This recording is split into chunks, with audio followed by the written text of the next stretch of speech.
Alright, so hello everyone, welcome back to Dungeons & Dragons Conan Hyborian Adventures.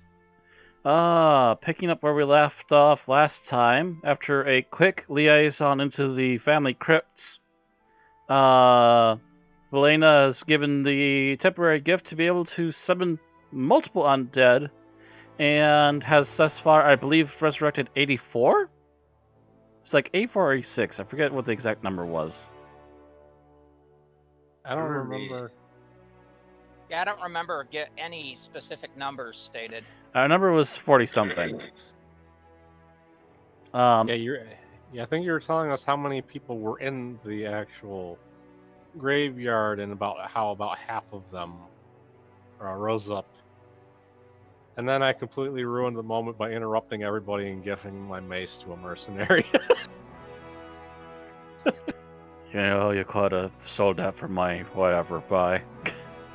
Bye, Mace. The skeletons in Errant Rays are those one lazy employee that go, "Hey, yeah, I can't go to work today. I'm sick." Immediately, another skeleton rips off his skull and stares him straight in the sockets and goes, "Don't you try it," and puts it back on his stump. Like I said, these things start acting like the Deadites from fricking Army of Darkness. Yeah. And I'm going nuts. What if they start singing, "Where there's a whip, there's a way. Where there's a whip, there's a way." Don't tempt them. There are some of them with instruments.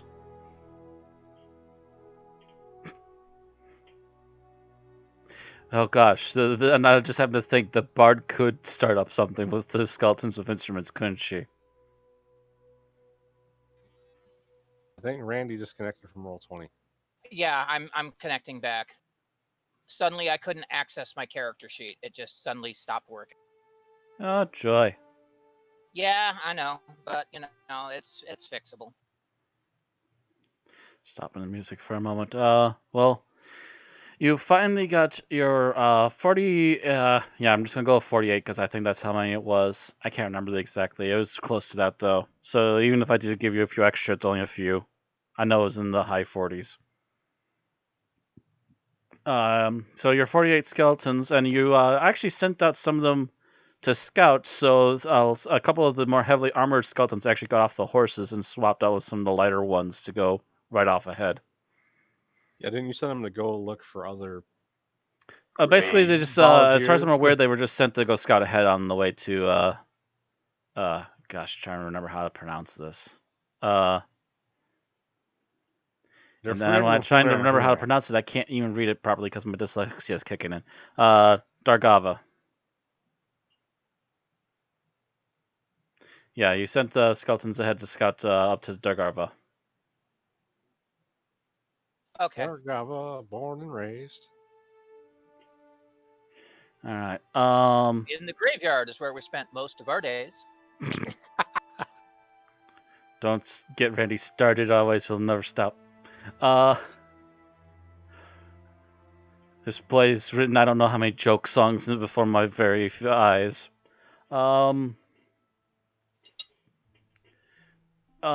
Yeah, you sent the scouts up ahead, and basically you're just finally ending the session last time with you leaving with the company of skeletons and the band of, I want to say, something like 20-some civilians who wanted to join in. Yeah, something like that. It was in the teens to 20, somewhere in yeah. Teens to 30, somewhere in there. Yeah. Basically, we're about 60 to 70 people strong. So far. So far, you are getting a few bits of feedback already, Velena, as you start to march on your way over. Your scouts have noted, I believe, somewhere around the vicinity of 3 small villages and about as many farmsteads, and they expect a few more on the way there. So far, nothing yet on any forces moving from Dargava yet. So far the roads are clear for you to just start marching. We're gonna start marching, and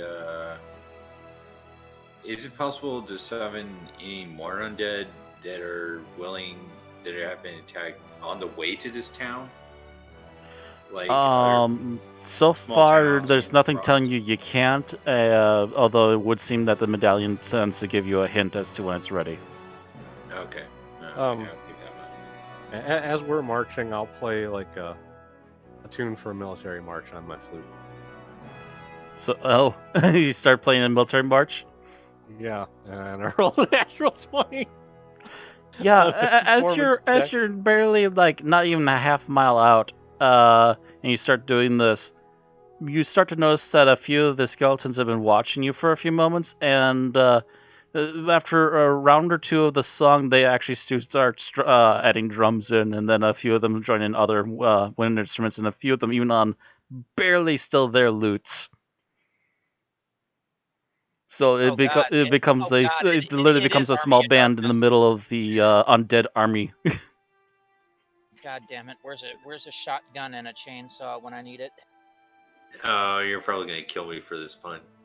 But you know how they say great countries are built on the bones of the fallen? Oh, Don't. oh don't go there. Don't stop. Holy. I just had to get that out of my system. Okay. God damn it, Ozzy.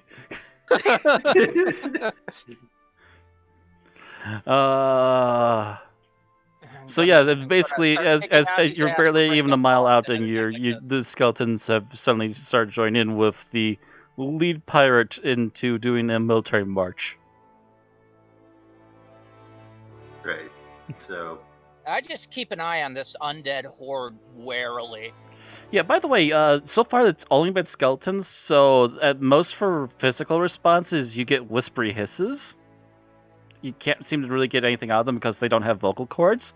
But Velena, you do hear, like, they're a little bit whispery sounding, but you definitely hear voices from the skeletons.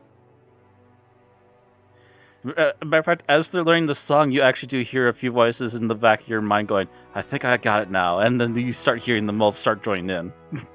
Elena's in her happy place right now. As weird as creepy as that sounds, like she's all She's a about necromancer. Of course, she's in her happy place. She's got an army. And they're well behaved. And they're playing music now. The As hell they is move to Geralt Sack of doing Witch. for all of this? Hmm? The hell is Geralt. yeah? What's Geralt's response to all of this? Oh, the other barbarian? He is sizing them up constantly.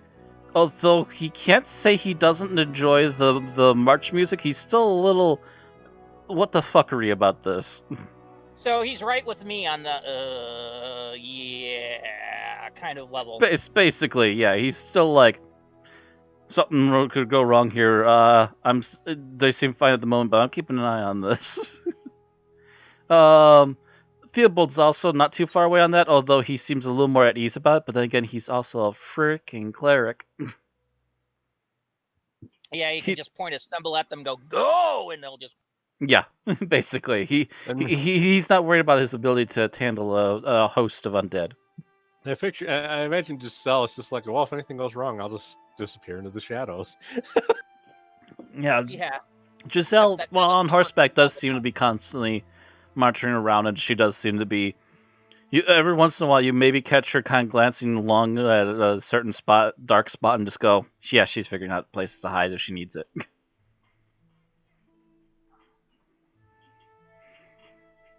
Elena marches forward, and are we already past the gates? Yeah, like I said, you're already like almost a mile out of the town right now. Matter of fact, it doesn't take you too long before you start happening on one of the nearby villages.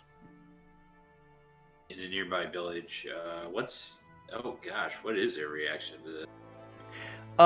The initial reaction you see out of them is, first of all, them going, oh my fucking god, it's a host of skeletons. But as they just start to kind of not pay attention to them at all, they're a little leerily watching, but they're definitely not like getting friendly or anything. A few of the alright. guards are actually kind of holding the line a bit, and a few of them actually have gone into what looks to be one of the larger buildings in the village. Uh, Possibly summoning the mayor. It's hard to say. all right. Do I know the mayor or? Um, it's been a while. You can't guarantee that you know the mayor. Things happen. I will say that they're usually the villagers usually try to be as friendly as possible with the bigger cities, just so they're not on bad sides. But the guy does a bit after a few moments of kind of pondering that you do stop the army, as a mayor type does tend to pop his head out. He's a little heavier set than most of the other people there, but he's by no means like abundantly like heavyweight. The guy has to kind of, like anyone else there, the guy has to carry his own weight too. So So more of a do we? headman than a mayor style. I, Stop, Do we? but kind of not. sorta. hold on. I asked Elena, do you want the person that's not a necromancer to talk to the mayor? I think the mayor probably knows my family name. That's a distinct possibility. Yeah. What was our family name we discussed last session? I'm trying to find it where I written down. Why didn't you put it on your character sheet? Oh, maybe I did. I thought I had written it down No, somewhere you too. didn't. It Now just I'm says trying. Valena. It's like you think you would have Actually- added the last name to your character sheet, but you haven't. I sadly did not actually. I am the GM. I wrote it down, and I can't even remember where I put it now. Maybe I Let me don't check have my freaking your. notepad thing open. I know I don't have it written down, but I do have my own notes that I want to get open because I forgot to open them. Is that the name of the brother or the name of the family? What? Jargon. Jargon's the name of the brother. Okay. Wow, You wrote down the name of your brother. You can't even remember it was the name of your brother.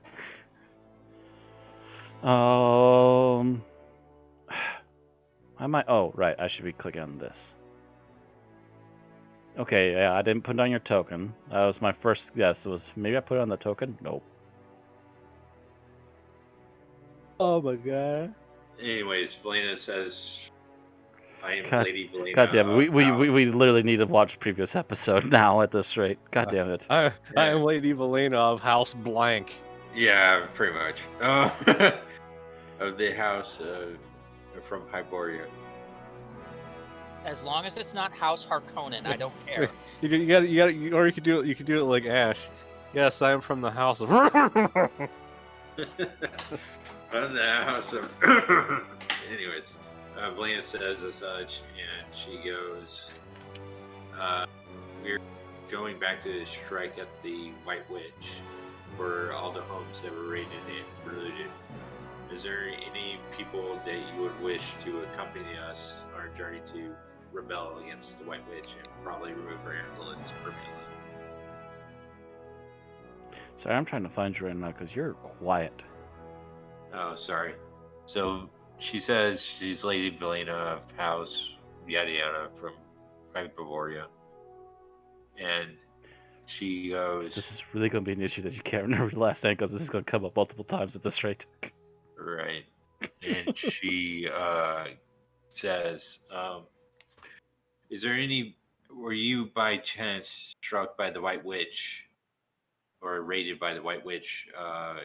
This during the attack on the city?" The mayor's reply to that would be that no, they weren't attacked, but they were aware of the necromancers passing through by road, but they didn't have enough warning time to send any message to anyone that would have been in that general direction.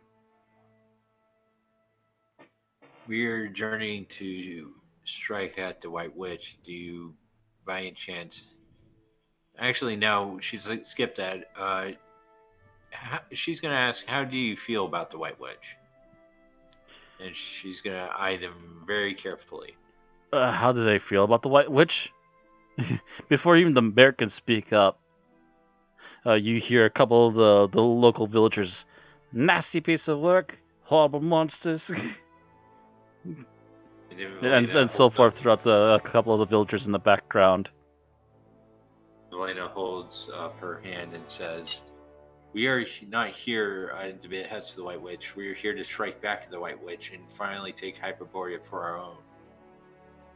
We have learned that there is a new goddess that has been here since before the White Witch's arrival, who wants to take back her rightful place among the people, Dargava. If any wish to join our fight, you may join in within our arms. These undead are not raised by the White Witch, but the power of Dargava." And a few of them do kind of look at over your undead, and they do seem usually quiet and stoic, whereas usually the undead, and the rest of you also know this too, is that the last time you encountered undead and they were part of the White Hand, they were all glowy-eyed and constantly hissing when they were encountered. They might also notice we actually have soldiers with us as well. Well, yeah, and there's also the group of like 20-odd soldiers in the back. The fact that nobody here is wearing white robes. And matter of fact, also, I believe a couple of the skeletons I called out as having a few local family crests and stuff too. So there's like signatures amongst them that just kind of point out that's something the White Hand don't do. If they ever have any markings on their undead, it's always the White Hand stuff. So you do hear a matter of fact, you see like at least another 10 of them, like 10 of the villagers, quickly shouting that they'll want to join in. A few of them quickly heading to their homes to gather supplies. So there's amongst them, there's a few hunters that are gathering up ranged implements, and you do see a few others that are grabbing any other implement they can easily use as a weapon. Ah, the Torch and Pitchfork Brigade. Yep. A few local hunters and a few others that are hardy farmers that have tools that they're very familiar with. And Valena's going to look at the mayor and say, "We mean you no harm. These souls are just only seek vengeance against the White Hand for what they cannot accomplish in life. We come in peaceful tidings and only to strike at the White Hand. But your village will be spared or saved."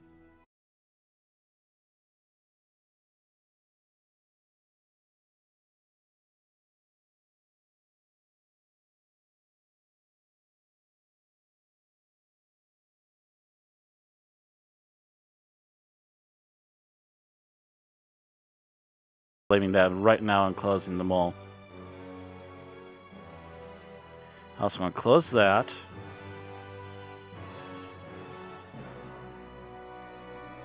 All right, are we good? When's the last time you've run a good defrag on your computer? I believe it's actually got a schedule for that. Yeah, sometimes if it's on a schedule, it doesn't actually do it. You might want to manually. Yeah, I might have to manually look into that. Because there's something going on. I don't know what. There is definitely something going on. Okay. Anyway, was there anything else we could help you with? And then I got dead air. She looks at them and says, "We're not here to harm you. These souls and you already did this bit. Yes, they still asked, is there anything else we could help you with? If you have any spare supplies to help us on our journey, that would be fine. But if nothing else, we will bid you good day." Like, it's still morning, right? Yeah, this is still morning. I guess I'm not hinting this hard enough, so I'm going to do this then. As you're kind of thinking about heading away, you do feel the amulet going off again. Oh, then she puts out the amulet and screams out, "If there's any souls that wish vengeance against the White Hand, please rise up and join our forces."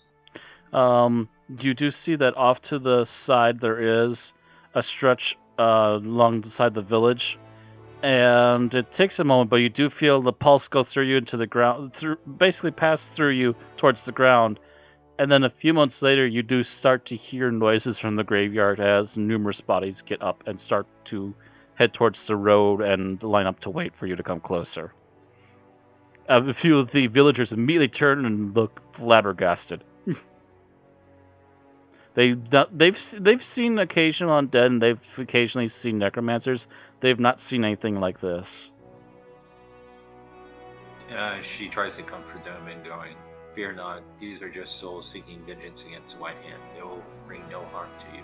If anything, they'll protect you." They don't seem that reassured, but some of them kind of nervously nodded okay. We are definitely an army in two parts. There's the undead horde and the non-undead horde warily eyeing the undead horde. And the bard playing flute. And a couple more skeletons next to her drumming, playing flutes, or also playing lutes. I just wish there was one skeleton with a single string on a lute. He just plays that one string. Or a skeleton with a banjo going. There's the one undead behind the guys with the lutes and the flutes with a slide whistle.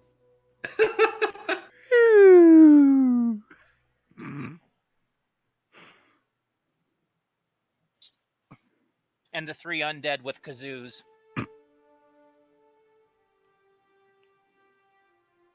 I like the thing when Lena goes to the slide whistle. It's like, "So what do you think of the White Witch?" Wait, what? I like to think Valena goes to one of the slide whistle and goes, "What do you think of the White Witch?" Woo! Woo! Anyhow, what was going on with the undead? Oh yeah, we're trying to explain to the people not to be afraid. Yeah, basically she was explaining not to be worried about it. But yeah, there's nothing else. Then you can start to move on. As you march up to the group that's just recently left the cemetery, you find another 12. So 48, 58, 60 skeletons now. Oof. They start to kind of form in with the rest of them as you occasionally hear the whispers. It does seem like the skeletons are somehow communicating with each other, and you're overhearing it too. And you kind of hear them fall into line. And as this is happening, by the way, there's one in particular skeleton that's been with the main group since you first raised the starting group. He's clad in some pretty hefty plate, even though chunks of it are definitely missing. And you occasionally hear him above the others once in a while. He does seem to be a bit of a ringleader, helping you get them under control. Valena points to him. Mm-hmm. "You will lead the undead horde into battle. I will make you an officer." You're basically making him a war chief. Like a Or second like command. Yeah, a second command. You do hear you get a verbal, but you do actually hear in the back of your head, "Yes, mistress." Valena kind of smiles at that. Without any further question, he just waits for you to start moving, and he does a slight not motion with his weapon, and the rest quickly start to follow as you continue on.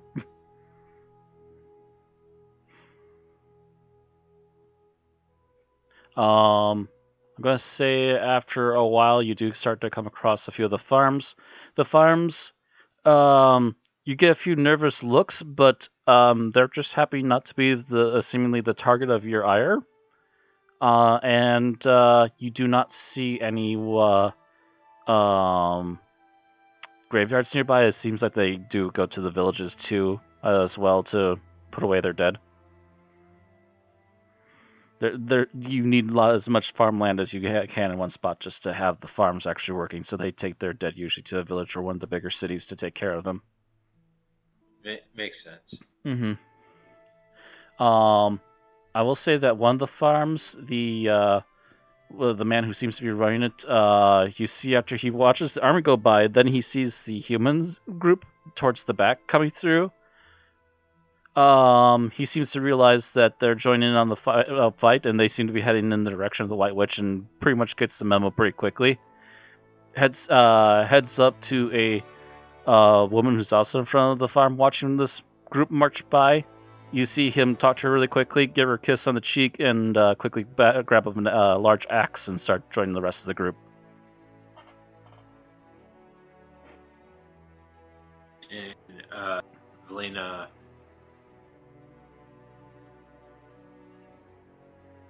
Elena, what?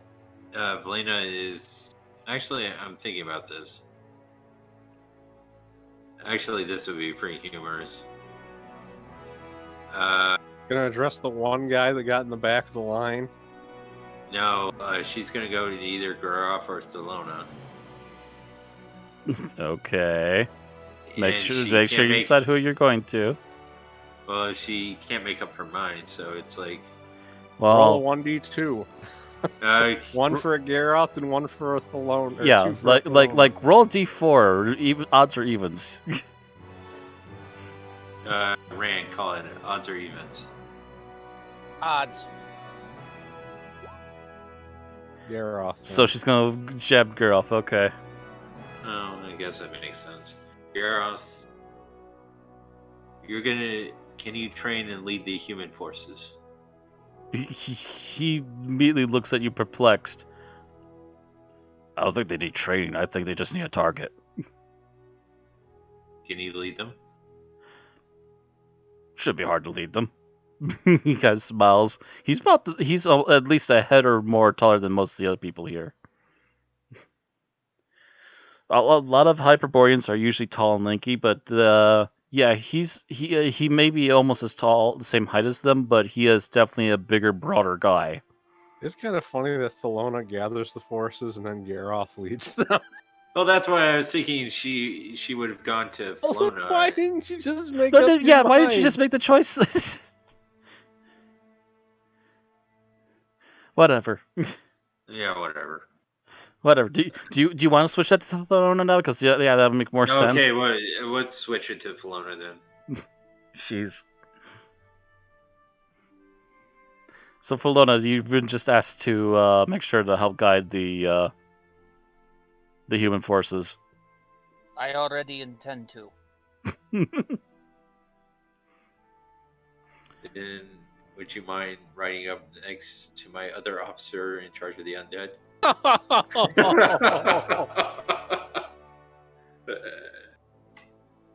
I would like to have both officers on either side of me. There's a long sigh, but she does it. I was gonna say, Thelona, you could just pretend that you answer to me since I'm the captain of our ship, and I could take your place up there. So Thelona goes through, kind of weaving through the skeletal hordes, eyeing them all. As soon as you actually approach the back of them, they actually almost part around you like a sentient wave. They just kind of instinctually know you're coming and get out of your way.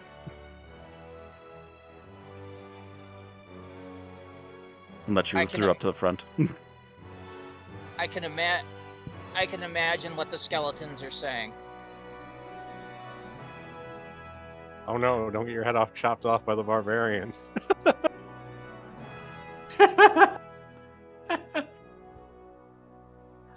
One side, look out, incoming. Bread and butter.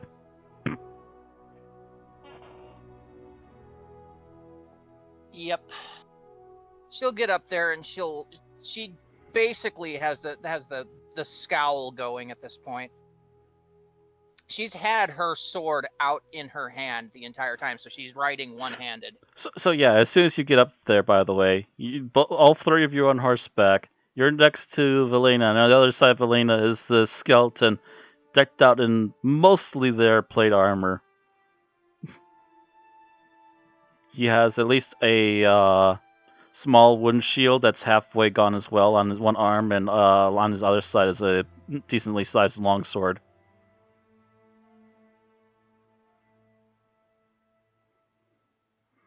Wooden shields don't hold up being buried as well as actual metal. Yeah, that's why it's half gone. Doesn't really matter though. There's gonna be a lot of negatives trying to stab or attack a skeleton if it's not essentially an area of effect blast or a blunt object.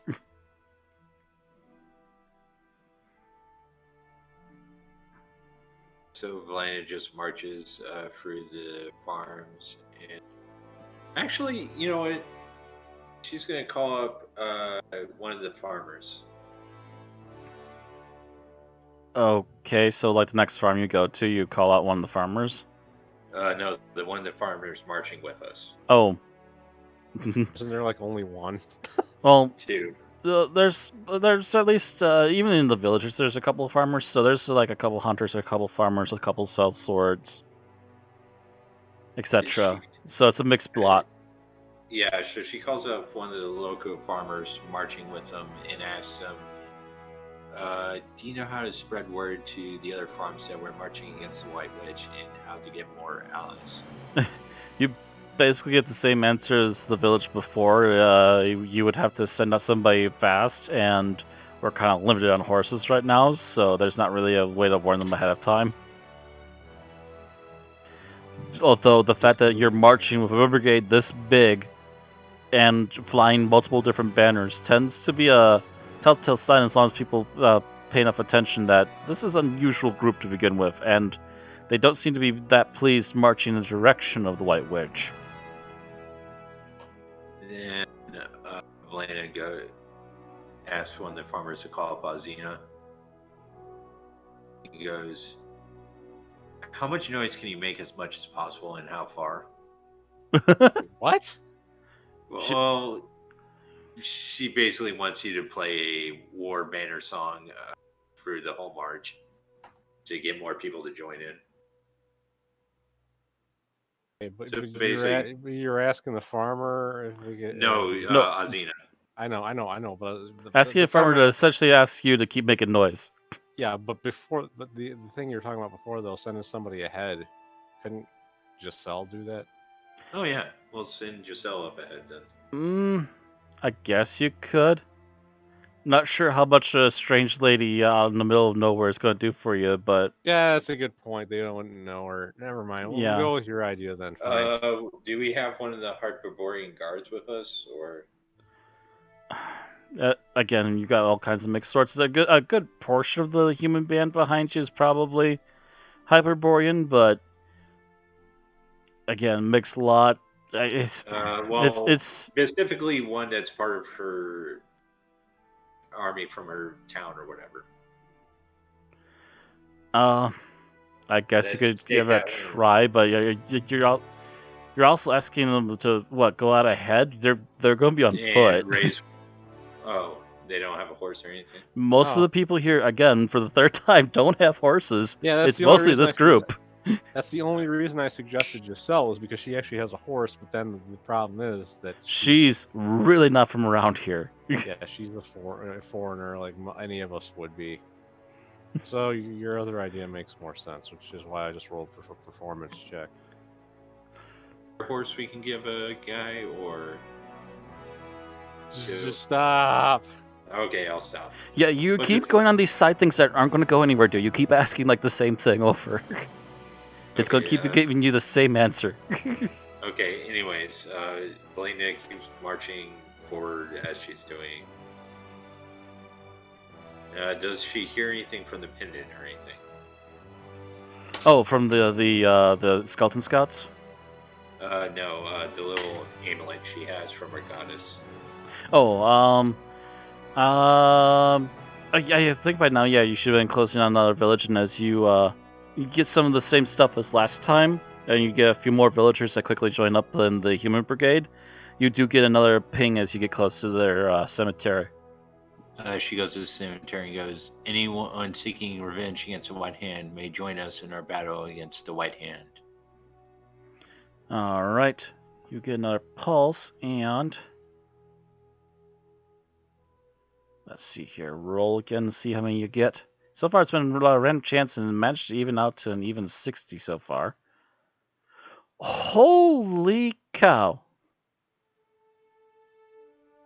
How to calculate this really quickly?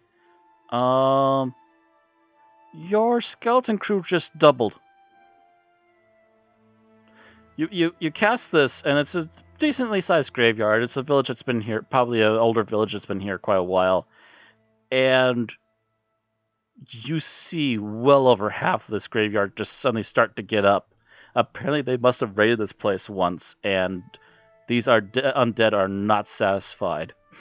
Well, we are closer to their base of operations, so it does make sense that they'd harass closer villages more. Mm-hmm. Yep. That is definitely possible, and you literally see another 80 of them.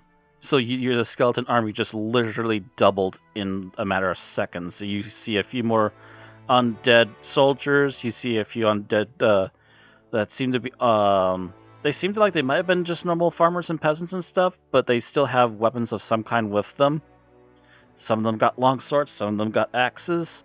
Even a few of them actually have pitchforks still.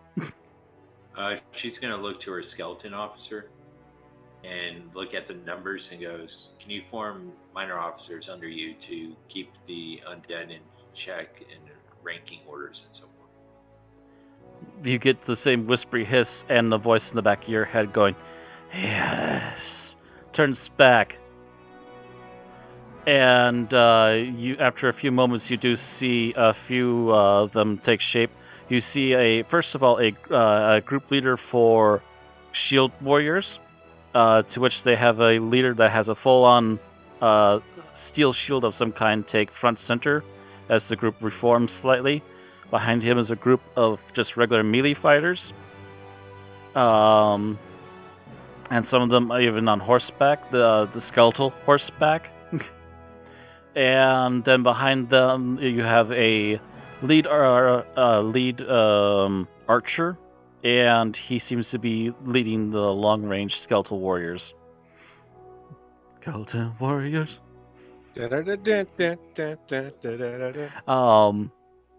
But yeah, he seems he has a really nice, still in shape bow, and the rest of them quickly kind of fall in line behind him. Why is it that my headcanon has Azina playing O Fortuna? Wait, what? The charge of the Knights of King Arthur from Excalibur. Dun dun dun dun dun dun dun dun dun dun dun dun dun dun dun. You know that one. Yeah. Maybe not yet, but when you get closer, definitely. I'm sorry. It's just the army that's massing gives me that feel. So yeah, I got Warcraft 2 music Conan. going in my head, so maybe that's just me. The problem is I got a flute, so it's kind of hard to do that specific tune. You also have backup, and by this point, you may have a whole orchestra. Matter of fact, at this point, you actually have a couple of bagpipers, so you got real loud quick. Yeah, well, then that 16 that I rolled, meant something. Yeah, as you see a few more than a few heads suddenly turn as they start hearing skeletal bagpipes going off when you're leaving that village. You're just seeing these villagers sitting on the edge of town, just looking at this group that is suddenly just doubled in size as they're walking through, going, "What the hell?"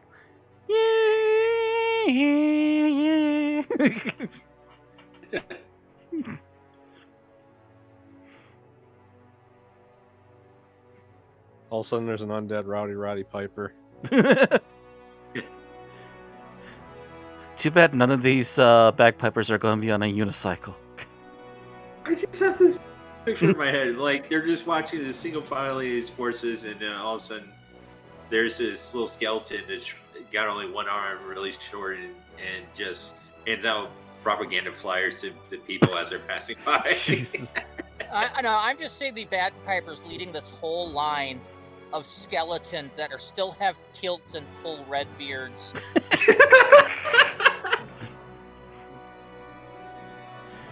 You see, one skeleton has a red and blue hat on with a big red puffy thing on the top.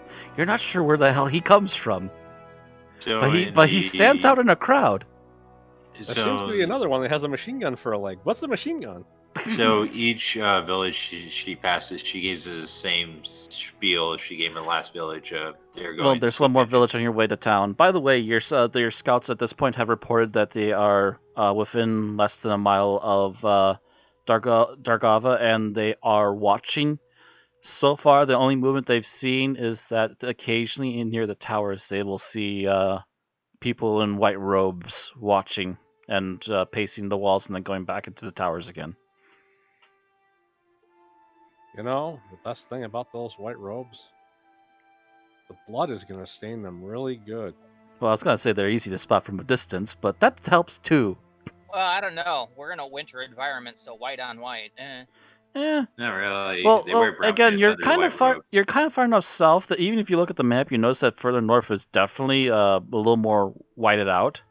You are on the edge of that temperate zone where it's definitely a lot more chilly than further south. But you do see occasional snow and frost, but it doesn't really stick all day, Not only that, which helps the farms out here, by the way, because God, it's a lifesaver. I imagine a supernatural place like that might not have regular weather patterns. As far as you can tell, it normally has regular weather patterns, but they definitely seem a little more gloomy, almost feeling just from a distance. Because you can't even see the building from where you are yet, but you can kind of tell there's a particular spot in the mountain range ahead of you where it does seem particularly bleak. Like, almost constantly. And you seem to be marching towards it at this point. So when we get to the final village, or this is the final village before Dargava? Yeah, Dargava. Dargava. Dargava. I keep adding an O over that second A. Dargava. Okay. She's going to do the same spiel with the amulet again, their little priestess amulet.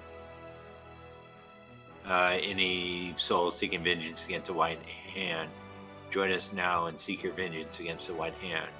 All right, seeking more undead. Also, I'd say that another 20 villagers joined. It's a decently sized village again. These people seem very upset. They are very verbally thankful that you aren't White Witch. And yeah, a whole bunch of guys very quickly joined the human part, and you're up to you went from 20 to 30 to now 50 for those guys. And as you're near the cemetery, almost as many again. You got 70 instead of 80 this time. So that was 130 before, so 70, 80, 90, 200 skeletons now. If normally a single necromancer can't even hope to control this many skeletons. No, you need a lot of really powerful artifacts to be a necromancer to even hold this many. Or a very, very, very powerful necromancer. Like level 20-ish. Yeah, you need to either be a really extremely high level, and even then you might still need additional gear to help you be able to cast or control this many undead. This is a very particular moment, and and with the way the amulet pulses each time she requests help, you can kind of tell the amulet is doing a lot of the busy work, but is allowing her to focus and help control them.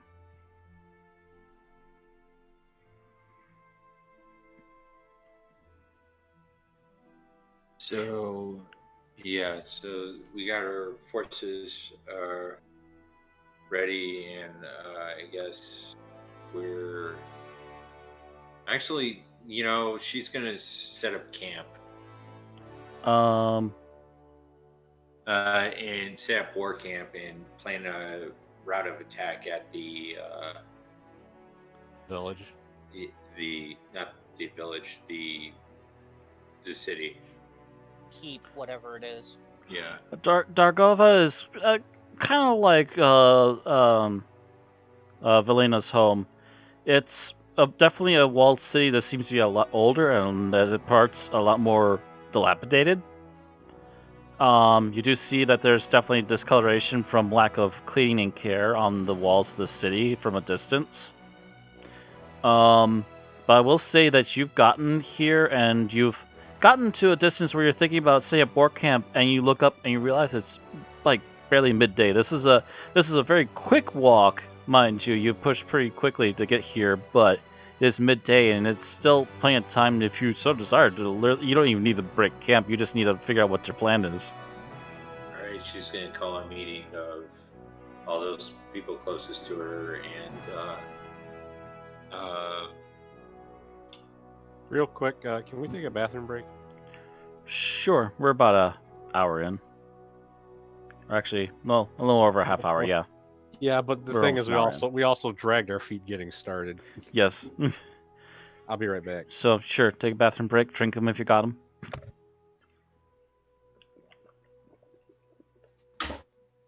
The GM is finishing his Liberty Brew for the 4th of July. Hello, everybody.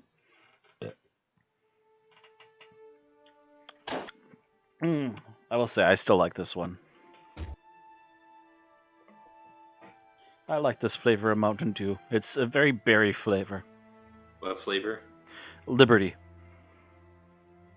Yeah, I really wish you wouldn't talk about it. I haven't been able to drink Mountain Dew Oh. for about 2 years now. Yep, sorry. But yeah. And that used Oh. to be my jam, so. Yeah, it sucks when drinking you got a water. diet. Oh, there's the cap. Yeah. I was wondering where the cap went. Alright, it's gone. Away with you. I said away, you don't need to come falling back in my direction.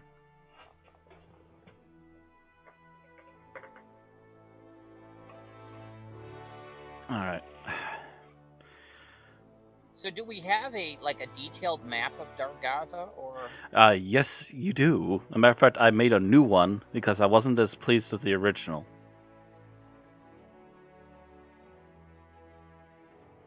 We'll be unleashing that soon. Matter of fact, I should probably get prepared for when Ozzy comes back. Yeah, because it's very hard to make a tactical plan when we don't actually know the layout.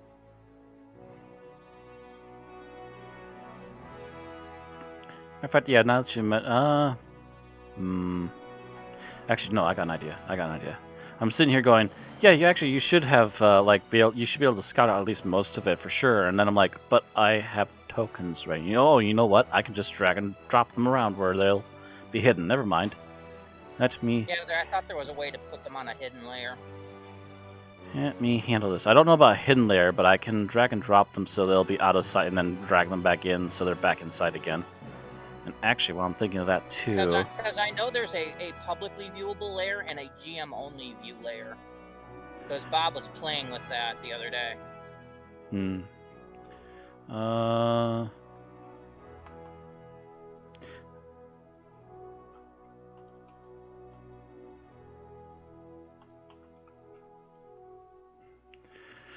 Okay, I want that one.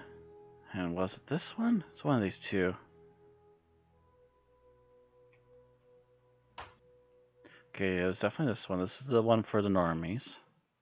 For the minions.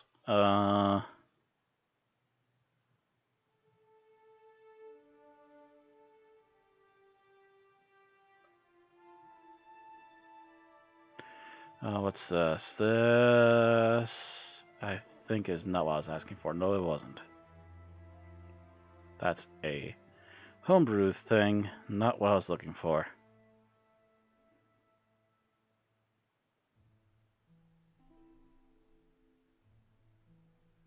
Don't check that.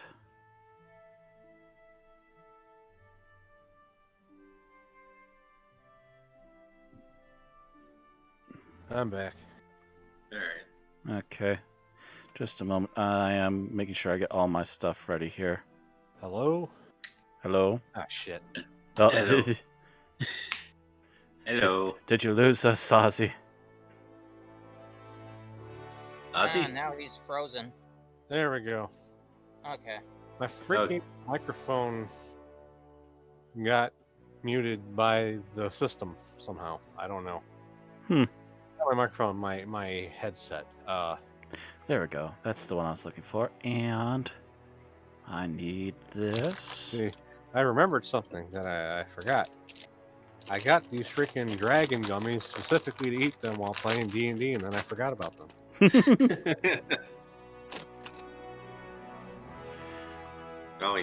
All we have down here is llama gummies. These are from 7-Eleven.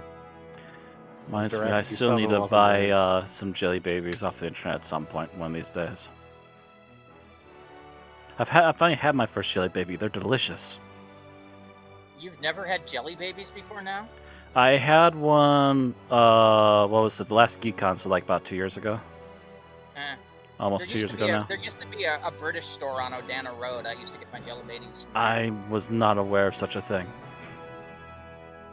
The store was only there for a couple of years, but God, yeah, I Yeah, and I've only heard of them, but never had them until that last con. But anyway, we're all ready then. Yeah. Yeah. The best thing is one of these gummies is actually dragon fruit flavored. Dragon fruit flavored. Silliness Uh, never Let's stops. see this bad boy. Right. Yeah. So, the meaning of heads. Trying to figure out what the plan's going to be. And I am uncovering everything so you can see the main map. At least as it currently stands, even though your icons will be there too. And drag and drop. Wow, that was really pixelated for a moment. Still kind of is for me. It looks kind of blurry. A refresh. There we go. Pretty decent for me. I might just take a few moments depending on who you are and what your browser's doing.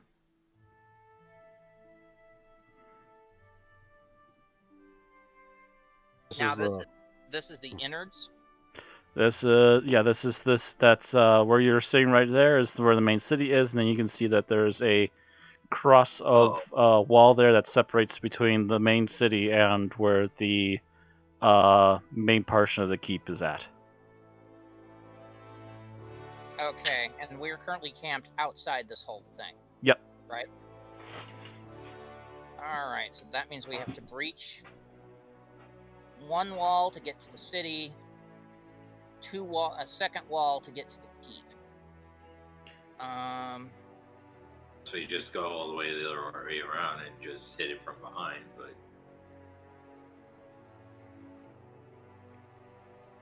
In order to pull that off, you still need to be busy out front. Yeah, the problem with that is the fact that while going around, you're vulnerable to whatever ranged fire they have on the walls. And supposedly, from what you've heard from the reports, there are necromancers regularly walking the walls. We can also assume, based on the previous map showing stuff, that behind the keep to the back is probably mountain. It's not right up against the mountains, but it's definitely not far from them. So it's really not a good spot to attack from because you'd be boxed in between the keep and the mountains. The rock and the hard space, yeah. She calls up all her friends, her officers, and she prays the medallion for a good strategy or look for a weak point. So you might be able to give this to the others, Velena. You do hear from your head of the undead that the melee units are not at all afraid to just go marching in through the front gate. So the undead basically have already decided that they're going to be blunt force trauma. Shock troops. Mm-hmm. They are willing to take the front gate. That was actually going to be my strategy, was let the undead do the shock force. They're willing to take the front gate. They're also willing to march all the way through and take the second gate. And they also have it in mind that they might send their archers. They might keep half their archers on the ground, but send the other half towards the wall, towards the towers, and then take the walls, and then try and force the walls all the way back towards the main keep. Yeah. She says, "Do it." He nods with a hiss and starts to get the others in formation as you start to see he actually starts building up the line formation right in front of you as a number of first shieldsmen take up front, but immediately right behind them are horsemen. Any of them that have ranged weapons get the first front line, and anyone who has just melee weapons starts to take the lines behind that. And they build up this line, and then you get the ones that don't really have much in the way of shields. They're a big, lined up but ready to go berserk pack towards the middle. And then in the back you have one half of the archers and the separated second half of the archers who are going to head for the walls once they're inside.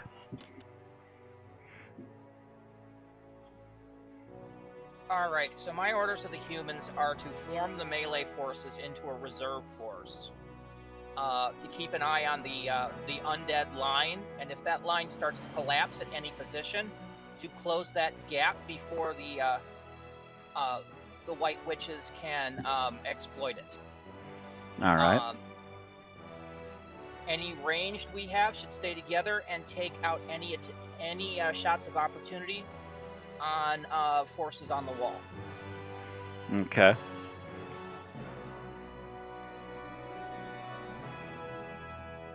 But as how many range do we have in the human forces?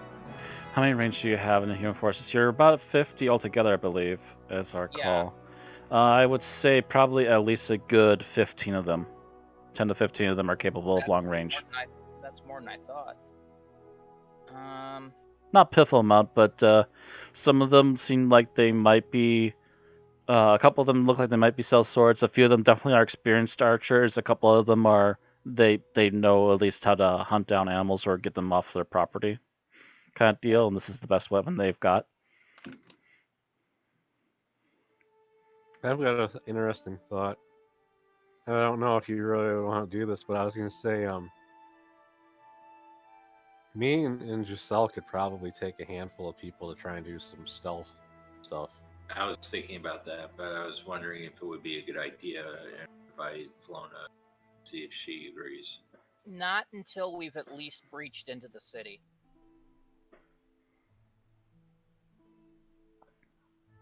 At that point, there's going to be enough of a distraction that you might be able to do some kind of stealth technique or stealth objective. But until that point, there's basically going to be a wall of us versus a wall of them. And as you're kind of contemplating maybe doing some stealth maneuvers, Geralt does kind of look up and goes, "How about we get them to the back towers, and if there's necromancers down there, they backstab them." Works for me. I'd still wait until we breach the front wall. Yeah, we'll still try to get the wall, but we backstab them while they're busy. Yeah, but we want to make sure we have their attention first. We want the ones that are on the wall looking in, not looking at that force. Again, he's still not in agreement that that's the idea, but essentially, once they have full focus from the ground, they'll send people in the back to possibly sneak around and get the necromancers while they're not paying attention. I even have a grappling hook. It's almost like I planned for this.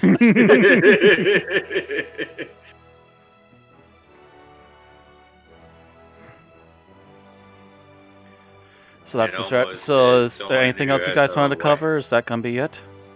Oh wait, Alzina, how many extra white robes do you have for a stealth group? I really only got one. No. Well, actually, if you're asking for others that might have ropes, you can probably find like 3 or 4 others that have decently sized long ropes amongst the human rank. Well, I wasn't planning on disguising. I was planning on sneaking. Yeah, that's the one problem with sneaking. One blown stealth check, and you're by yourself facing off against a whole wall. Unless it's a group sneaking, in which case the likelihood of it still collapsing is heightened. That's why I said me, Giselle, and a handful of soldiers. Yep, and one blown stealth check out of all of them, and your one small detachment against the whole of the wall's defenses. All you need is for one NPC to roll a 1. Snap. But like I said, let's wait till they're distracted. Right.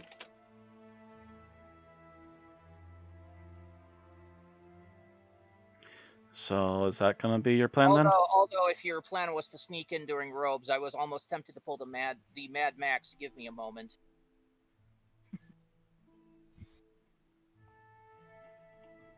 But no. I guess that is our plan. All right, I am adding some more last-minute details here. Give me just half a moment. The GM has realized he also needs to put some numbers on some of the enemies here. There we go. It also helps when the game decides it's going to allow the GM to actually enter those numbers properly.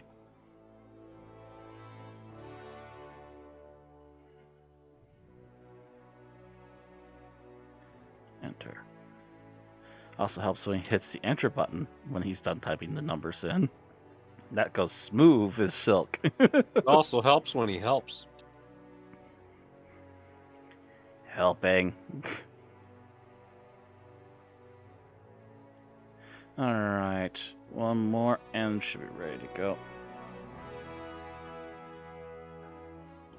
Yes, I know that I'm typing numbers there, thank you. Alright. So you decide to take the front gate, and you immediately have a front force of undead that start to march through. That's the basic plan starting off. Mm-hmm. As you do close in, you do see at least one person in white robes on the top of the wall as soon as you come over the hill, because you're obviously positioned where they couldn't fully see you. As soon as you start coming over the hill and they see just how big this group is, you literally see this person stop and stare for several moments before running as fast as their legs can carry them to the nearest tower. They stopped and stared a few moments? Yeah, they're taking in how much is coming, and they're just like, oh, hell. And it's like, this isn't a small group, and immediately starts running. Yeah, I know, but if they were going to stop and stare, slack-jawed for a moment, I was going to take a chance to shoot an arrow right through it. Right through their mouth. A few moments, not wait there for several minutes. But yeah, they take a moment. They're like, that's 2 lines, 3 lines, 4. Oh, wow, this is still coming. Okay, no, gotta report. And starts running for one of the towers.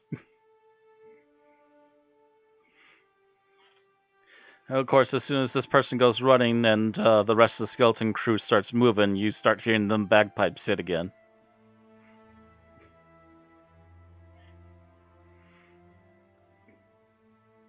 Make way for bagpipey.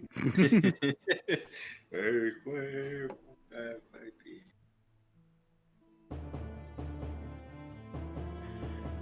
Alright, so you've marched the skeletons up to the front gate. The skeletons do take up to the gate and just start to muscle through it. It does not take them very long to pry the doors open.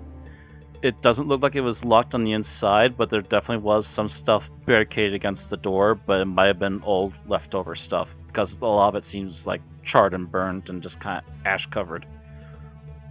As you get inside these interior walls and you see all these buildings, they seem to be in various stages of just falling right over.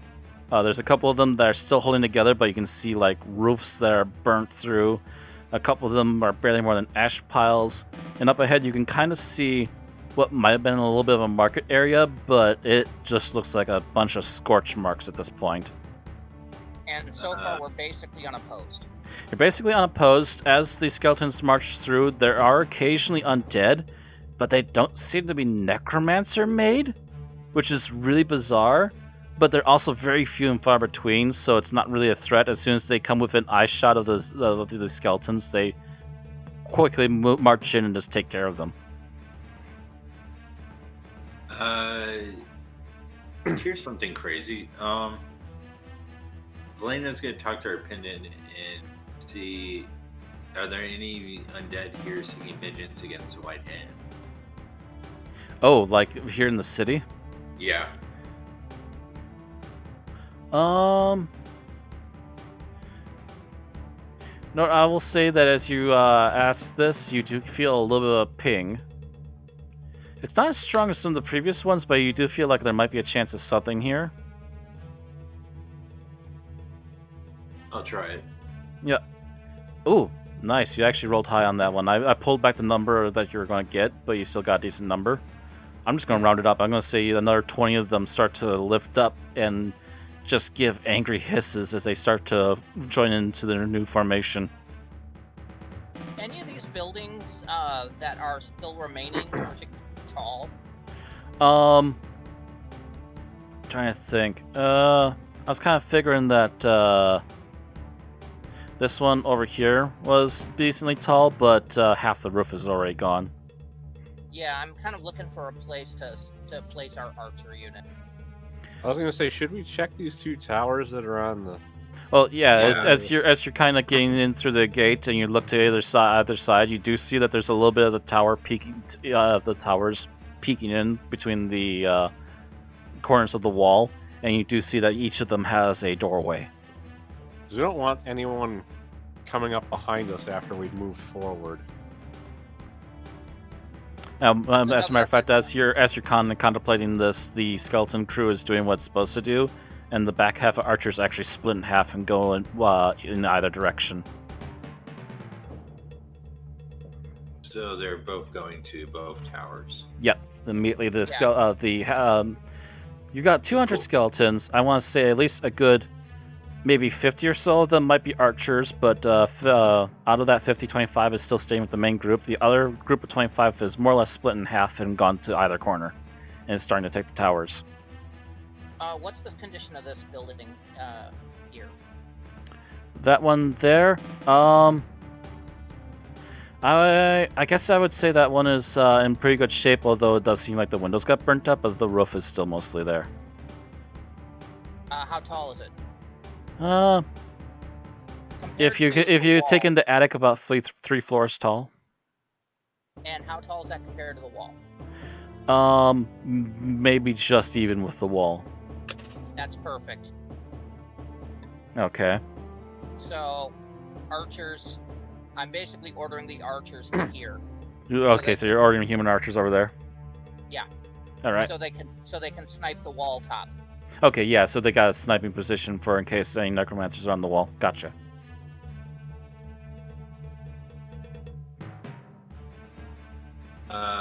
So is there any necromancers that were killed within this battle, or did they all run away to the other side? It seems like any of them that have been around were on the wall, and they've already possibly gone to the other end. Speaking of, though, as we're kind of marching this in, I figure we should put some markers here. I'm going to place, since he's kind of your leader boy, we're going to put the leader skeleton right here, as he's kind of marching up with the crew. They're making sure the place is clear of any other weird random undead and making their way up to the gate without much issue. Just occasionally slowing down to make sure that everything's clear. Cool.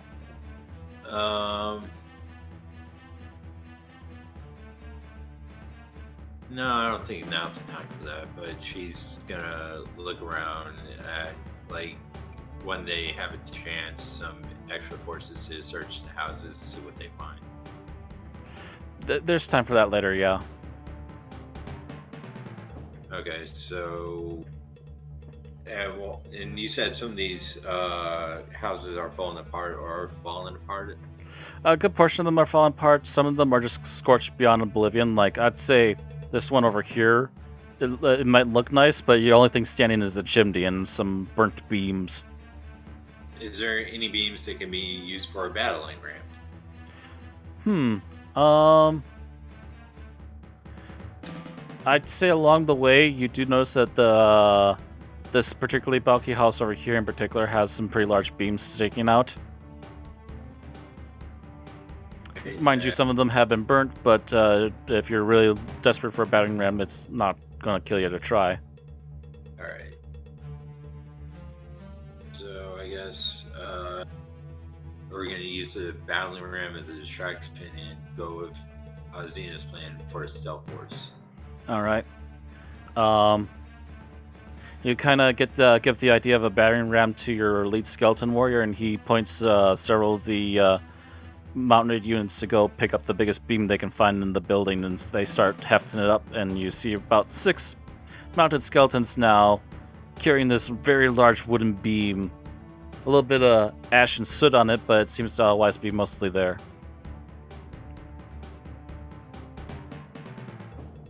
And it takes 6 of them just to lift it, and you, as it gets into line, you see a couple more actually join it to prepare for ramming speed if they decide that they needed to start doing it. All right. So what's everyone else doing? Good question. That takes care of Thelona and Valena. Geralf is kind of just sitting by Valena. He was told a long time ago, gotta be bodyguard. He's playing bodyguard. And he might be any side guys. He might be trying to point them to where they might need to go. Like there's a few stray archers. He quickly points them to Valena. Not Valena. Bleh. Tongue-tied, brain damaged Thelona to head to the archer pit up on the tallest building.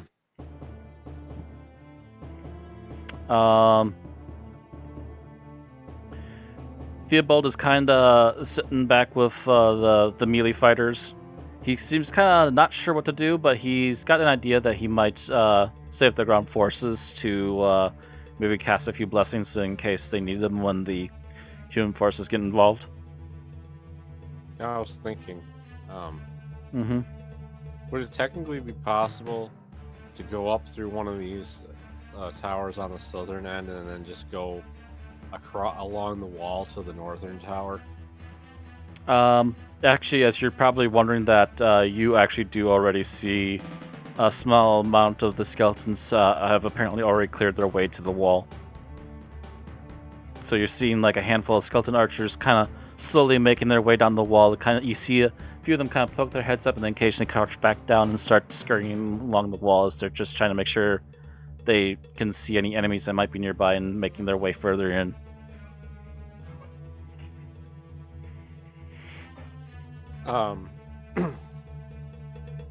So yes, it would seem that the towers have been cleared and they're already starting to head that way down the walls. I asked Elena if you think it'd be useful to have maybe somebody go up on the wall to kind of lead the troops up there, since your main leader is down here.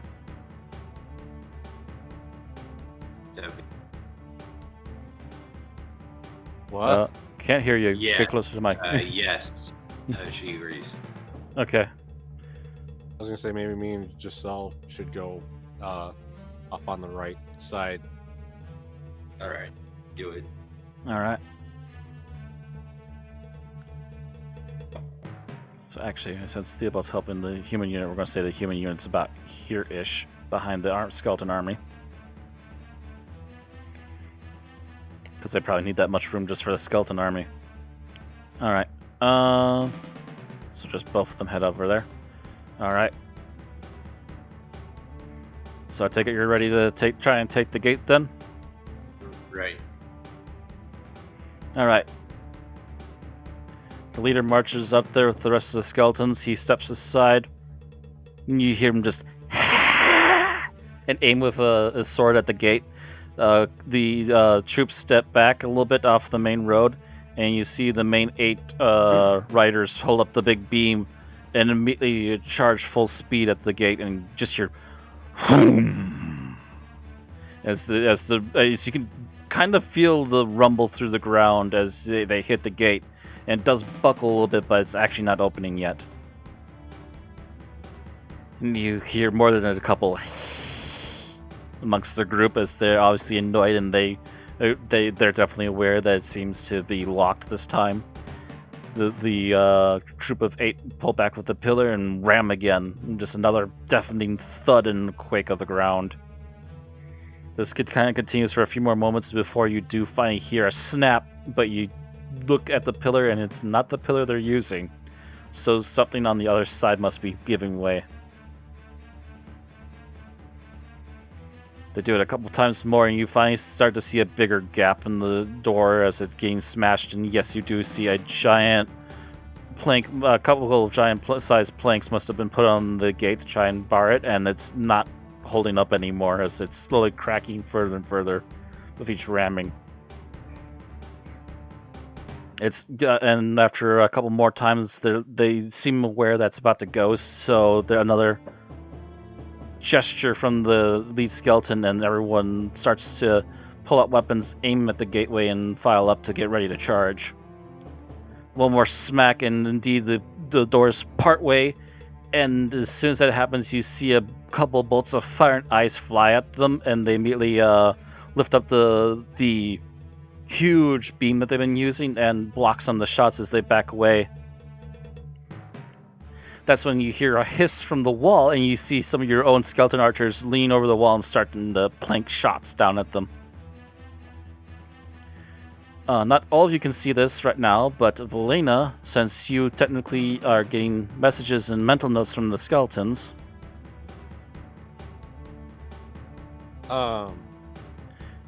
you are now aware of these several necromancers on the other side that gave off the first shots as soon as they saw the enemy skeletons.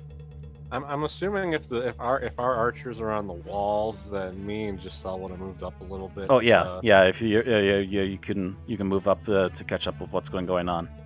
So where, like up here? Like the skeletons are already like here and here, putting shots down on them. She orders the skeleton to march forward with a shield formation at front to block off the spells as best they can. The shield guys are immediately raising shields and marching in. They're immediately backed by the riding knights, and the regular melee fighters are quickly plowing in right behind the horse riders. They're a little less organized, but they're organized enough to not get in the way. Right.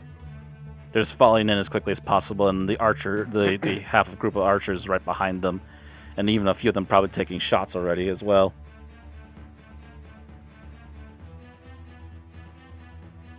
And I'm going to say also for reference point, just so we got a little bit of information for everything here on the screen. Where are you? There we are. You see a bunch of red glowy-eyed ones already on top of the gate trying to fight back against the horde that you've summoned up and brought in here. On top of the gate? They're not on top of the gate, they're on the ground. Okay. Whereas you brought in officially at this point 220 undead skeletons, you're seeing them immediately trouncing on a group of like barely 50 other skeletons. Don't get me wrong, the necromancers are trying to raise them back up as quickly as possible, but they're going to be out of spell slots pretty quickly if this keeps up. I wish I had a catapult.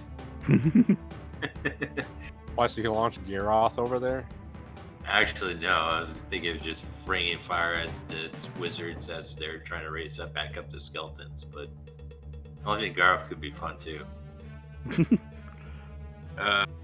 So I think Valena's going to move up a little bit. If Flona is going to move up with the forces. Well, yeah. Now it's because now since we've taken, basically we've already taken the walls. Right. Oh yeah, I was actually going to say, I forgot to mention this really quickly. Thelina, your troop did manage to take down at least a necromancer or two just as the battering ram started. Okay. So you did stop a few. You did manage to stop a few rogue necromancers before the battle, the gate blasting began.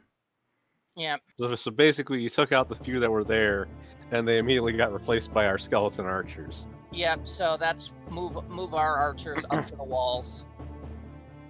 Melee forces behind the undeads at the gate. Yep. And undead are smashing the hell out of each other right now. Let me see here. First, I'm going to roll and see how much damage the enemy troop does. Unfortunately, they do have the advantage of our forces being in a bottleneck. They do, but as this rush is happening, like a grand total of 7 of your skeletons fall so far. Meanwhile,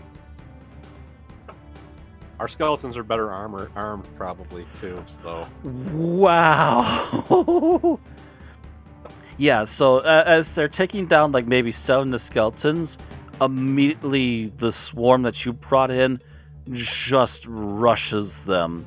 In mere moments, they are between shield bashers, a couple of mounted fighters, and a horde of barbarian almost esque undead monstrosities with axes, pitchforks, long swords, etc. Just start pile driving them into the ground. Those would be the Celtic ones, wouldn't it?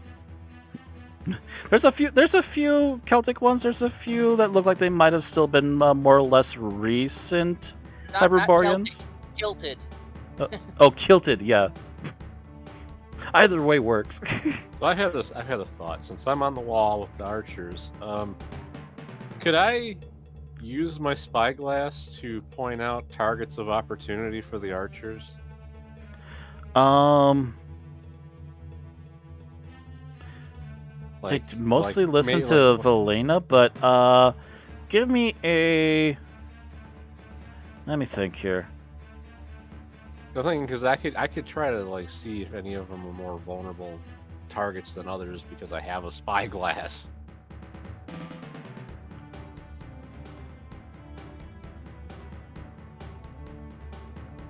Trying to think. What would I do for this? Give me a persuasion check for the skeletons. I'm going to say that as you're checking out the skeleton army, they're saying that there's not really any major weakness in them, but outside they're lacking numbers, which are quickly getting raised up as soon as they can. But you do notice that as they're busy raising them, the necromancers are a huge weak spot. Okay, it doesn't take much persuasion. You start playing some of the nearby archers to start targeting the necromancers. And I'm going to do a quick behind-the-scenes roll here. Yeah, that was actually going to be my order to the archers that I got up. That the human archers. Mm-hmm. Once they were up on the wall, was to start poning the white robes. Yeah, I'm going to say that you managed to you got like a couple of close by skeleton archers, at least a couple of them to immediately start taking pot shots, and as soon as just as you're doing that, a couple more human archers join in on the pot shotting. So I'm going to see. That one hits, miss, and a miss. So I'm going to say both one of the humans and one of the skeletons each miss, and then the other one manages to hit the necromancer. And let me double check. How much do bows do for damage these days? Like a D6, is it? I'm assuming they're probably using longbows due to the fact that we're doing kind of a yeah. A lot of these were hunters, so they would have had longbows. Yeah. I'm trying to remember what the actual damage is on those though. I'm looking. D8 plus Dex. D8 plus Dex. I don't think the skeletons get bonus on Dex, but I would assume the humans probably have at least a +1 or a +2, even for newbies. So D6, 3. You said D8, not D6. Oh, D8. Blech. Ooh, Yeah, D6. Thank you for that correction, because that skeleton just hurt him bad. And the human him for just as much of that bonus. So let me double check. Okay, yeah, you immediately stick this guy a bit. Trying to think, how much was that altogether? That was 14 hit points to him for. He's still standing, but he's definitely wounded and kind of slowed down. He immediately starts looking up at the wall like, what the hell? When did they get up there? How tall are these walls? I'd say the walls are roughly 3 stories tall. So approximately 30 feet. Mm-hmm.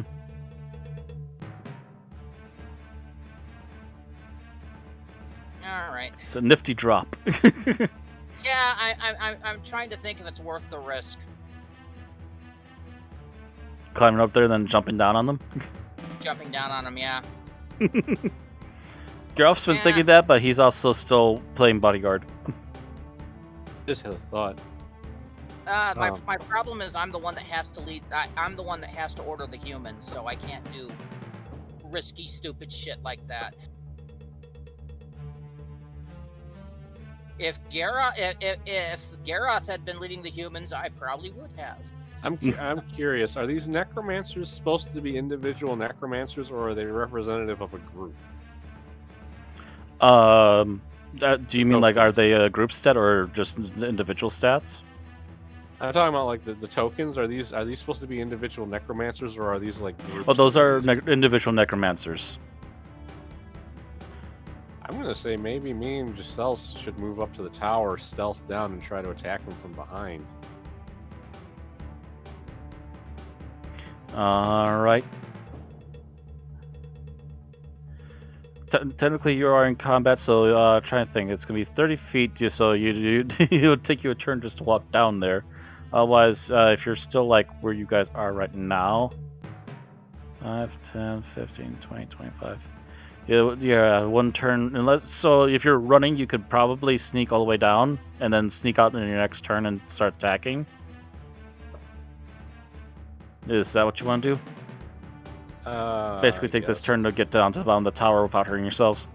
Yeah, well, I'm not really sure how you're even calculating turns right now, but yeah, sure. I'm very basically trying to run this. This is a big thing, and if you try to run this normally, it'd be complete and total chaos. Forever.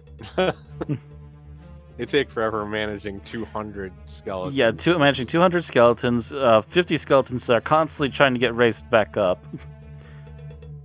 Yeah, by the way, you do see these necromancers out in the open, but they seem to be... some of them seem to be focused on raising the skeletons, but that's not seemingly their only thing. You do periodically see people stepping into the doorway of this building from the ground, and you do see them like constantly just one after another poking up, casting a spell, and you see skeletons rising back up just before they get smashed back down again. The skeletal horde you brought is just so immense that they're actually kind of caught with their pants down.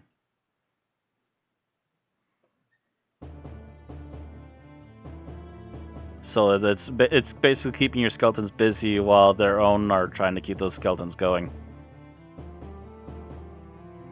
So just get to the bottom of the tower then? Is there is there a possibility of like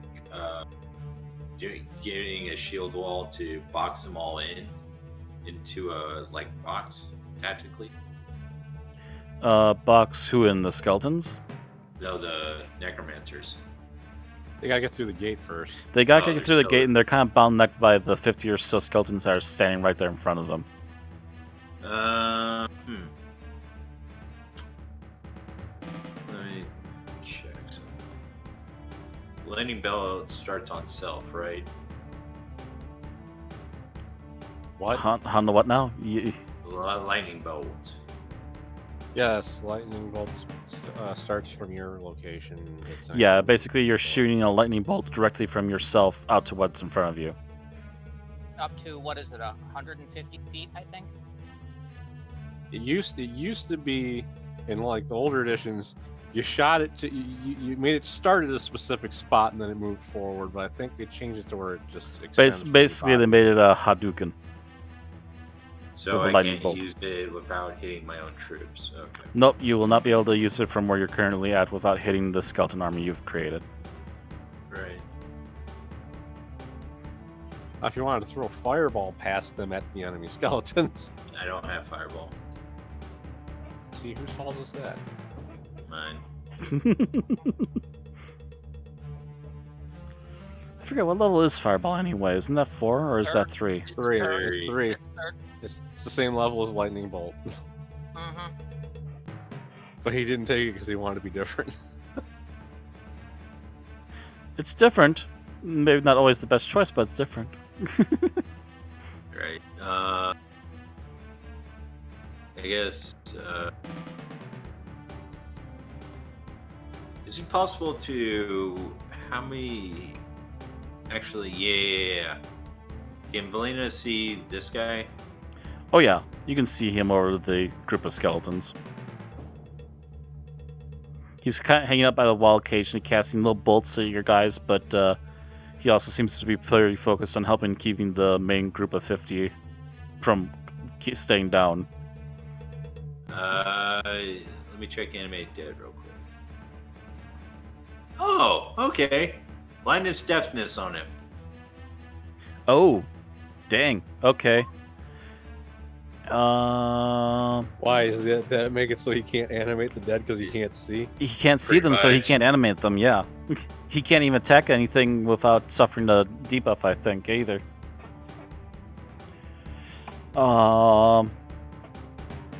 Choose one creature that you want to see within range. And they must do a Constitution saving throw. What's the DC though? He should be.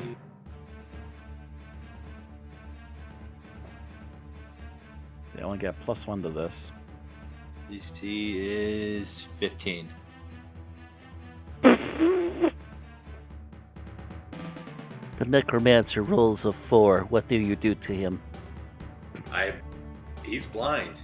Blind him. He- As you he's go. getting ready to cast another skeletal spell, Raise Dead spell, all of a sudden you just reach out and you just see a bolt of black energy just hit this guy right in the Although eyes. I do gotta ask, how close is he actually though? Because I know this Oh. isn't this isn't the regular Oh, wait. distance, because that's only a 30-foot spell. Yeah, I'm gonna say that it's just on the edge of 30 feet. It's kind it's kind of wonky to guess everything, but I'm gonna say he's just on the edge of that. So you might be able to get the other Necromancer here too with that, but that's gonna be the only two you can reach from this current position. The other Necromancer as well? Yeah, but you would have to wait for your next turn. Okay. So All he right. is- Actually, here's an interesting thought. I didn't even think about this either until just now. I'm trying to they'll check who all has stuff they might be able to do. Thelona kind of spent a little bit of her action to get towards the wall.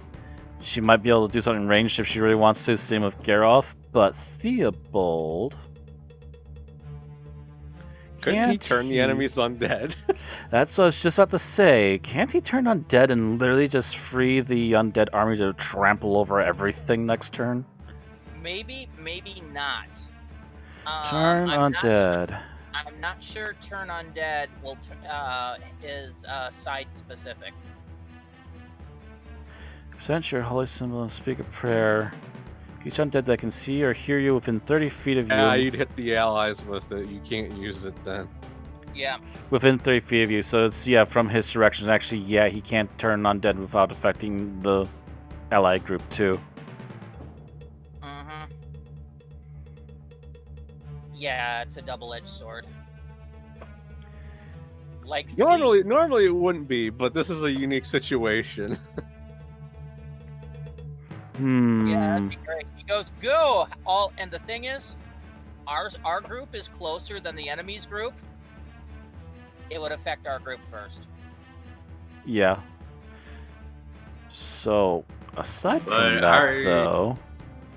but our group is also summoned by a deity. Theirs is not. So they may have some special immunities. I'm going to rule against that as the GM, thank you. Yeah, I'm going to rule that they have all the same weaknesses. It's just that you've offered up a decent deity as opposed to a evil witch who is trying her best to feign a deity.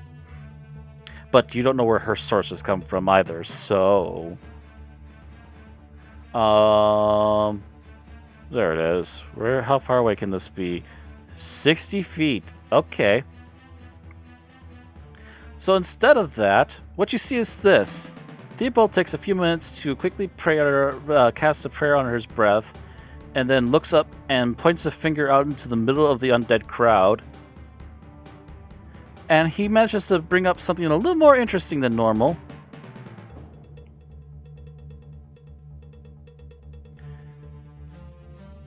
Let me select the level, please. Thank you. Boom. Instead of the usual long sword, you actually see a semi-golden, semi-bronzed giant man, bearded, well-toned, and he's now looming over the army of 50 skeletons that immediately turn back to see this symbol of holy Mitra about ready to start stomping on them. Mind you, he's not a super giant, he's like maybe 10 feet tall. But he's sizable enough that everyone kind of notices him, and he just raises a foot and is about to boot. As a matter of fact, to hit, yeah, that got him. Yeah, I'm gonna say he immediately raises a foot, smack, and immediately takes out a couple skeletons. Again, so more necromancers inside the building are like, "Oh, dang it!" and quickly trying to cast them back to life. It's becoming a constant strain, and those poor kids on the inside are about to wear out if this keeps up.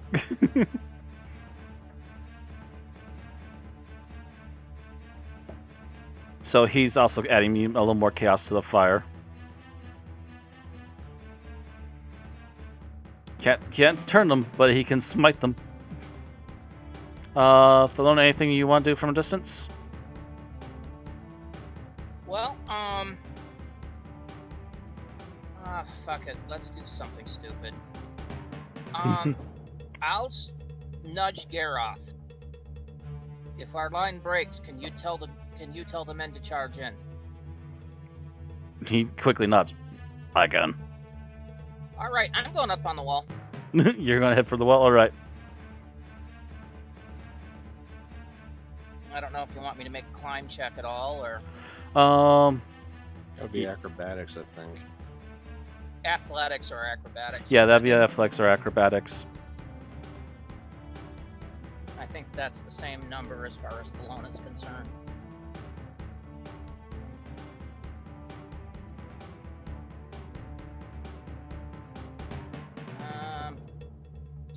Yes, it is.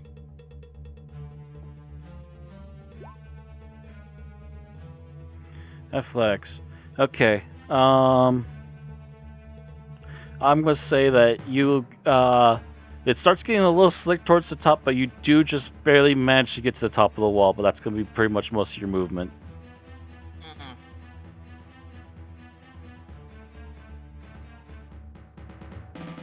Alright, then I'll have to wait for my next one.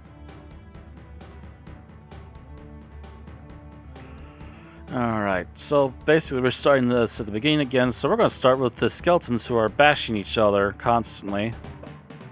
You know, Matt, Smack them again. why don't you have us roll a niche, and then basically have the wizards and the skeletons all work en masse, so they all have the same initiative, and the mass combat happens on their turn. Okay, wait, so have the wizards and the skeletons all active once, you're saying? Well, no, this is the way I would do it. Each of us has our own initiative. Yeah. Human archers have one initiative for all of them. Our skeletons have one initiative, their skeletons have one initiative. White wizards have their own initiative, but all of them go on the same number. Okay, I get you. Yeah. And when ours go, you remove, you basically roll your dice for however many of their skeletons we take out. And on their move, you roll for how many of our skeletons, however you're doing that. All right. Okay, That way, let me roll. at least we know what we're doing while the mass combat's going on. Yep. Okay. Nish.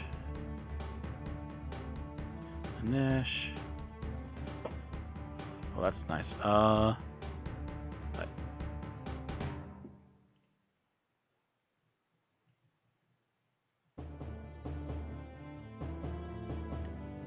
And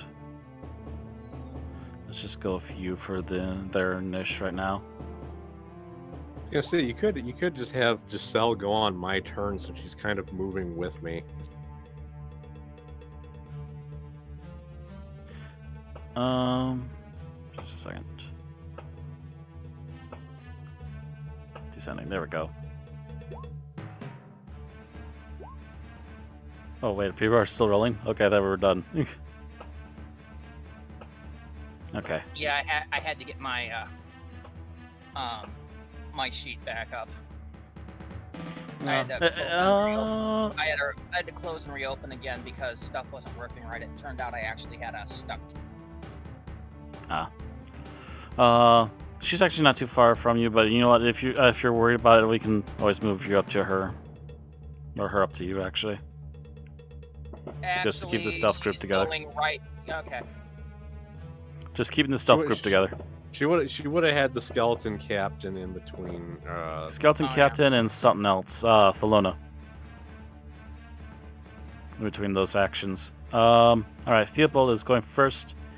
He doesn't really trust himself to do much range, but he's still got his spiritual weapon out, so I might as well just let the Wrath of Mitra continue its work. Oh, blessed be Holy Mitra as he smites someone with a big kick to the patukas. I think you can actually click where it says spiritual weapon repeat on the previous roll.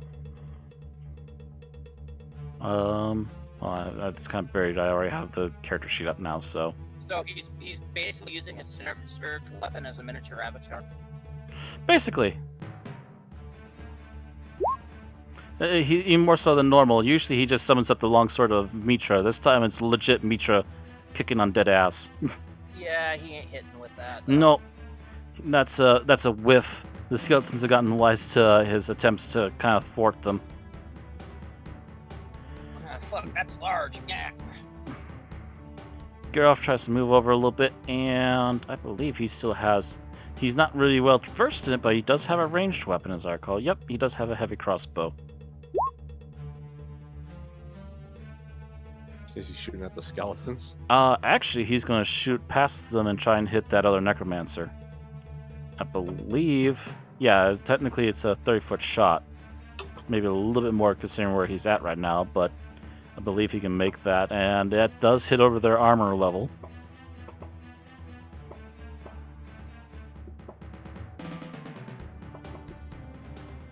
So that hurt. Alright. Xena and Giselle.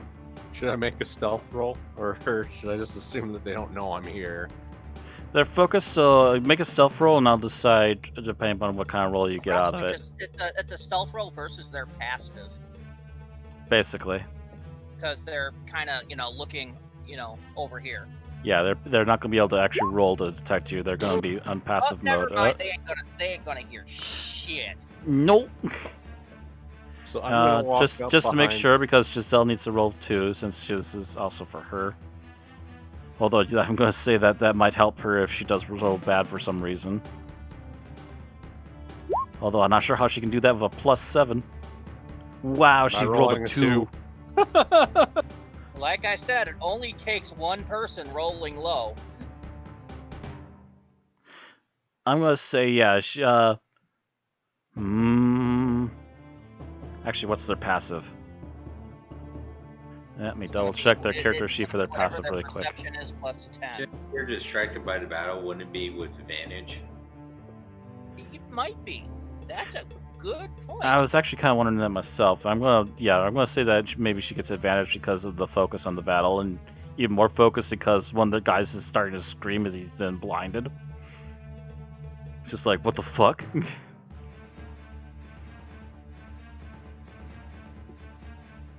Realistically, only the one I moved up to, or the other one would be able to really notice us, because that one's blinded and the other ones are too far away. Yeah, so I'm obviously gonna just take a big swing with my yeah, do I I'm, get an advantage because they don't know I'm here? you have an advantage to hit. Because, yes, they are unaware, and this is technically a backstab now. Ooh, look at that. Oh yeah. I don't think you need to re-roll that one. That's smarts. I rolled I with don't- advantage anyhow. That's why I the don't green even know things if- are- They rolled with I don't advantage, even okay. know. Negative 13. So this guy's already got 2 arrows sticking out of him. All of a sudden, he just feels something swipe across his back. Ah! He halfway turns and suddenly notices you over his shoulder. Just as he's noticing you, the other one's about to turn when she suddenly starts to feel something pierce her back now. Ozzy, did you get your backstab damage in that? I don't have backstab. I'm barred. Oh, okay. Yeah, the bard, not the thief. This I'm a is the thief. dexterous bard, but I'm a bard. Okay. I didn't know if you had taken a level of rogue just for backstab, but No. Well, that was why I brought Giselle with me. You didn't roll. Oh do wait, the that's attack right. I need to roll first. to attack first. I mean, that's nice sneak attack bonus damage if you hit. Hits. These suckers only have 12 armor. then also roll damage for. Oh, does that? Oh, that's right. It gets added to the damage that she does. Right. Right. Yeah, it's not sneak attack by itself. No. Yeah, that's some nice damage. That's a lot of damage. That's a lot of nuts. Giant flies with that baby. So 21 damage. Whew. Yeah, as soon as this person starts to turn around, all of a sudden she feels something stab her, and you just hear a piercing scream as a rapier goes right into her back. They aren't dead yet, but they're definitely feeling it, and they're almost the same hit points now. That thief did that much the same amount of damage as a bard and 2 arrow shots. All right. Question. Yep. Hold on a second. Let me check. I have it listed. Is it concentration? No, it's not. Darn it. I was hoping the inmate dead was concentration or something. Nope. No, it's the time limit. Yeah. No, Of course, controlling them might be another matter. Well, no, controlling them is just you got to recast it after the time limit runs out, or before the time No. limit runs out. But you can't control them when you're dead. Well, yeah, that's true. Mhm. Okay. Yeah, Oh God, yeah, that means undead if goes they die, crazy. some of the undead might turn on them. That was the point I was making. Yes. Your current undead army are suppressing the enemy undead army. Mostly by smashing them back into the ground, just for them to come back up a few moments later with all the necromancers constantly burning spells. Thelona, you're on top of the wall. What's your next move? All right. So this is the stupidity I am doing. I am charging across the wall. I take it I have no issues on that. Nope, there's nothing stopping you. And I am jumping to here. Okay. I'm gonna In say other that. words, I'm gonna say let's that. Yeah, see you how- take some of your movement to get over there. and then I'm going to leap, basically using that movement to get a running leap. Yeah, you're using that for momentum. And I'm basically going to jump on that asshole's head. Sword down. Body slam. So you're gonna do that one move from Zelda 2? Yes, I'm going to do the downward thrust from the Adventure of Link with a freaking two-handed greatsword. And with 30 feet of jumping space. Mm-hmm.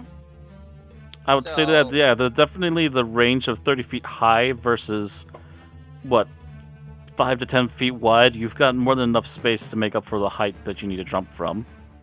All right. So first. So step I'm is going that to say reaching there is not going to be a problem. It's going to be hitting him. So actually, give me a athletics check. Yeah, I'm going to say you nail him. All right. So then it would be basically a 2-hit. Because I am trying to basically skewer him with my sword. Yep.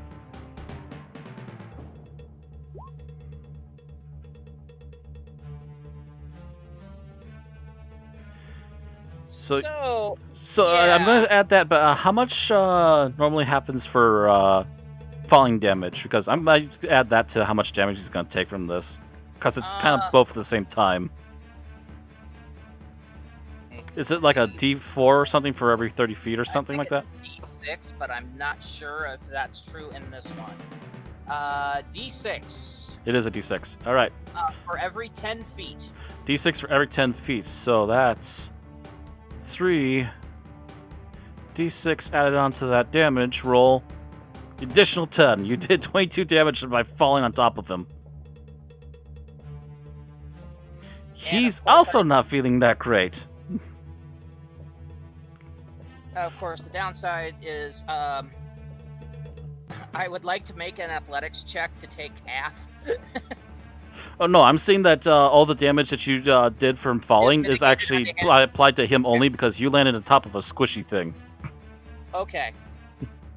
Oh, Yeah, I'm saying that the force of the impact applies to him, not to you. You transfer that Okay. all to him. Then he's also knocked prone. this is Yup. this is a weird time to point this out, but something about rage. I remember when we originally started this campaign, you kept just having Rage be Garroth rolling with advantage, which is actually supposed to be what Reckless Attack is. Rage actually gives you a damage bonus based on your level that we have not applied in any of the battles we've done where people rage. Really? Yes.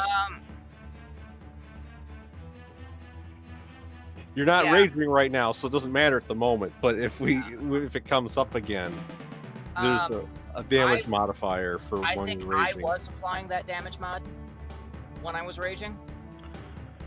I don't remember anyone mentioning it, but I don't think I bothered to mention it, but I was auto adding it in my math. Except we were just using the number that appeared on the screen. I don't think you ever told us to add a +3 to your damage. Oh. Because I don't think there's any way to make it automatically added on the character sheet. It's a +2 to damage, actually. It increases to a +3 when you reach a certain level. Yeah, that level is 9. Oh, I thought it was lower than that. But anyhow, that's just, for future reference. Because I noticed that when TZ was making his Barbarian. Because I was actually involved in the character creation process this time. I was actually reading this stuff. Yeah, I'm pretty sure my rage clicker on my sheet has it auto adds 2 to damage. So it wasn't listed separately, it was just auto put into the math. Okay. Reckless But if Matt didn't attacking, know that, didn't click it. Danger sense. I'm trying to figure out where you find out where that extra damage comes from. It is listed under rage itself. If you're looking on the character sheet at the Barbarian level progression thing, you see the thing that says rage damage on the right side that shows you it's how it also increases. I think the second paragraph when after raging. First thing is you have advantage of strength checks and strength rolls. Second thing is when you make a melee weapon attack using strength, you gain a +2 bonus to the damage roll. This bonus increases as you level. Which is Make a where melee that's attack using strength, you gain bonus to attack damage roll that increases as you gain levels as a barbarian is shown in the rage damage column of the barbarian table. Oh, back. And like I said, the rage damage does increase to +3 until Okay, you yeah, get so 2, then +3 at 9, and then turns it to a +4 at 16. Yep. Okay, good to know. So yeah, he'll do additional 2 damage now. Yeah, I was just making sure to point that out for future reference. In case Geralt rages in this battle. Yep, well, she most likely will. If not this spell, then one of the upcoming ones for sure. I know Thellona's probably going to if she gets hit next. Alright. I was also going to say, would the force of her dropping on that guy knock him back so they're not in the same square? Actually, that's a good point. It knocked him prone. Well, I would say back and prone, because that's just boom! By the time you're standing up, you're about 5 feet back, so you're not immediately on top of him, but you're definitely close enough to keep swinging at him if he doesn't get up. Speaking of which, one guy's blind, 2 of them just got stabbed in the back, another one just got pile drive from above. Pile driver! The necromancers inside are trying to cast all the skeletons back up as quickly as they can along with the ones outside, but not as many of them are focused on raising skeletons outside now. This one's blind. I'm going to see if he can actually properly detect anything or if he's going to continue to be in a panic state right now. Oh, wow. He hears the screams off to the side of him and tries to make a shot. I'm going to roll and see if he actually can make a shot properly. Nope. Never mind. You immediately see the this necromancer here make for a shot on you guys. And he shoots way too wide. He gets the idea that you're there, but he can't hone in on where you are yet. So he just blasted a cantrip in a random direction and didn't hit anything? Yep, basically. Took a chunk out of the wall. He left a little black mark on the wall. The 2 you attacked, though, turn around and not have to face you.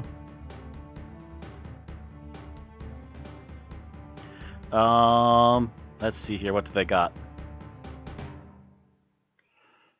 Ooh. They don't want to use that. That could hurt them.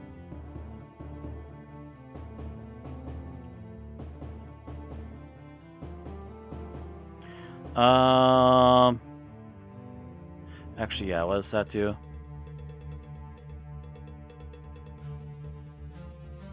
Make a melee spell attack against a creature. So they have to do a melee spell attack, which I assume is like a normal attack roll. Yeah, it uses their spell modifier to try and hit. And I keep forgetting how spell modifiers are. As a necromancer, it'd be your intelligence bonus. So an int bonus, okay. Based on int bonus.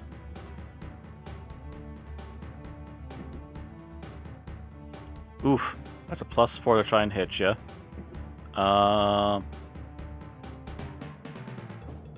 Both of them go for the same spell because you hurt them. We both got 17 armor class, so. Okay, well, let's see how well they do. First one tries to roll. An 8. That's not going to hit anybody in this group. And a 9. Nope.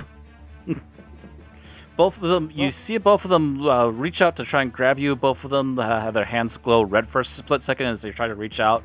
Both of them just barely miss. For those that have arcane knowledge, they just try to use vampiric touch. Doesn't it last until they actually hit with it, or I can't remember. Let me check. No, I'm pretty sure it's and that one's an immediate. Yeah, I'm pretty sure that's an immediate. That's just we try to touch you, and we get hit points back. Touch of your shadow wreathed hand can. Its concentration lasts up to a minute, so technically they don't have to recast it on their. They don't have to recast it, but they only get one chance to smack with it though when they do it. Yeah, if they hit that, that uses the charge. Mhm. Basically. But yeah, their hands are still glowing, but they both miss their initial swings at you. This guy, let's see how well he recovers from being smacked like a rag doll. Ooh, the one I hit, or Yeah, he barely gets up on one knee. He's still huffing and wheezing. He's not ready to get into the combat yet, but he might not have a choice in a moment. I'm gonna say oh, that's what happens when you get hit by the people's elbow off a wall. the barbarian elbow. This one's busy recasting more skeletons because someone needs to focus on that. The other one that's right next to you, though, immediately takes you as a threat. Oh, I am. Hi. Hi there, everybody. Yeah. Dr. Death. Ooh, Yeah, let's go with it's- that it's- one. What does this do? Future beam. Make a ranged spell attack against a target. Ooh, you're going to try to make a ranged spell attack. Oh, that's a ranged. Yeah, they can't do a Melee. ranged, can they? you not without- can. But it'd You be can, but it'd be a disadvantage. negative, wouldn't it? Actually, if they do it, you get attack of opportunity, don't you? Yep. Yeah, she thinks about it for a moment and then immediately goes, "Oh wait, no." Physical. Rays. Too many rays. Why do we have so many rays?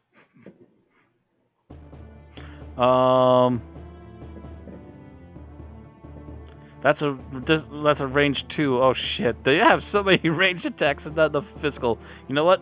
A familiar glowy red hand of doom. And they try to reach out for you. AC is 20. AC is 20. Oh, jeez, that got close.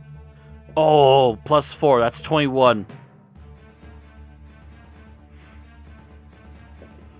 Okay. I believe it's 3d6. Yep.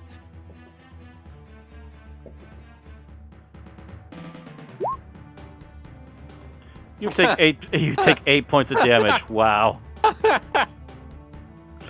You see the necromancer hit you, but then she immediately looks disappointed at how little she got out of it. And I start smiling. She also wasn't That's even when injured, the pale. This is when the pale Hyborian kid just suddenly looks at you wide-eyed. when the pale Hyborian kid suddenly gets paler. Oh yeah. As what's- opposed to I've seen a little bit of sun to I'm now as white as a sheet. As the person who's I'm now leaving- transparent because I'm so pale.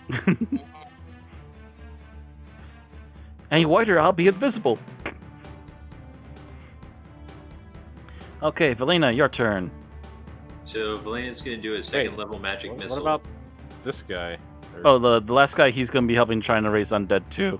Okay. He's starting enough she's away that he gonna- can't immediately affect the fights that are going on. She's gonna hit this guy, this gal, this guy, and this gal with a magic missile on each of them. Oh, okay. Yeah, that's an insta. So that's what Or a on the- D4 plus 1 Yeah. on each. Okay. 4 points there. 3 points there. Negative. 5 points to the And blind blind guy. guy. The blind guy's just like, why? And 3 points to her. I can't see. Why am I feeling pain? This prick they pulled at me back in my initiation. Oh, my sight gland! The 50-some skeletons stand back up over the accumulation of casted spells in their direction, and as they flail wildly at your armored division of skeletons, they only manage to take down one. Yeah, they're not having a good day. No, they've been rolling pretty garbage. So When far, you're you've lost a facing total of when you're 8 skeletons, and these poor 50-some skeletons have been getting trounced every round. When you're facing an army bigger than you, better armored than you, better weapon than you, and you've yielded all tactical strong points, you're gonna have a bad day. Okay. Theobald decides to give his divine Mitra a new command. Immediately, it turns around and starts to assail this man who can't see what's about to hit him. Why? Why? He's about to God, feel that I think I see a light. he's literally going to feel the foot of God up his backside.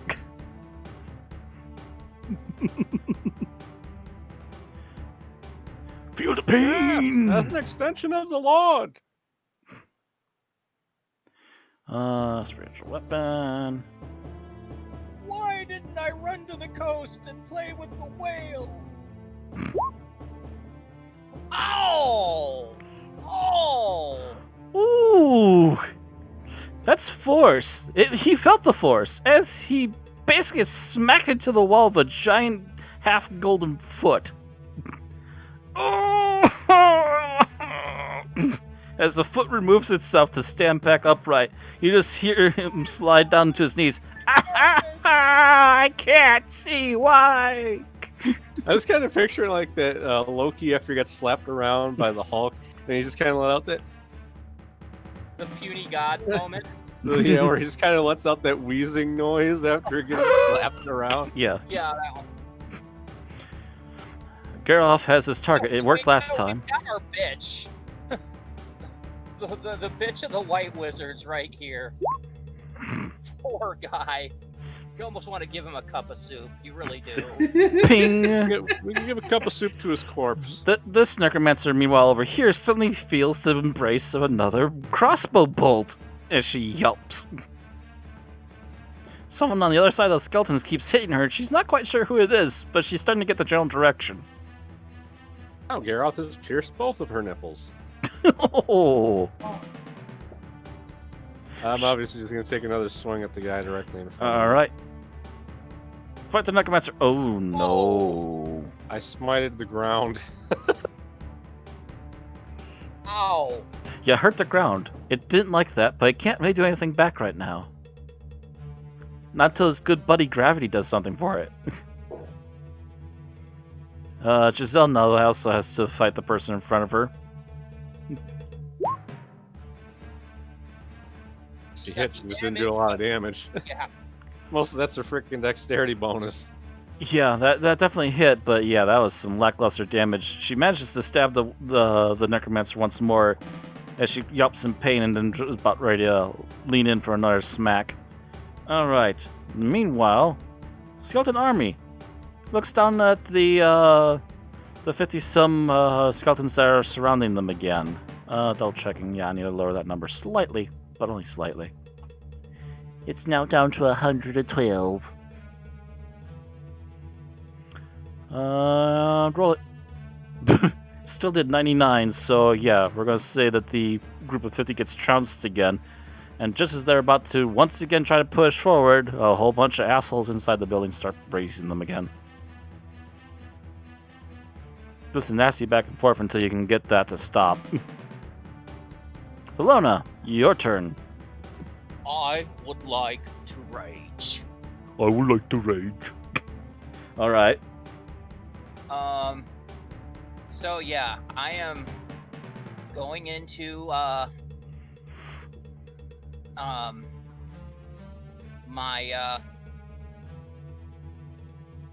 path of the Berserker Rage. Actually, yeah, let's go into a frenzied rage. And yeah, let's also go reckless attack.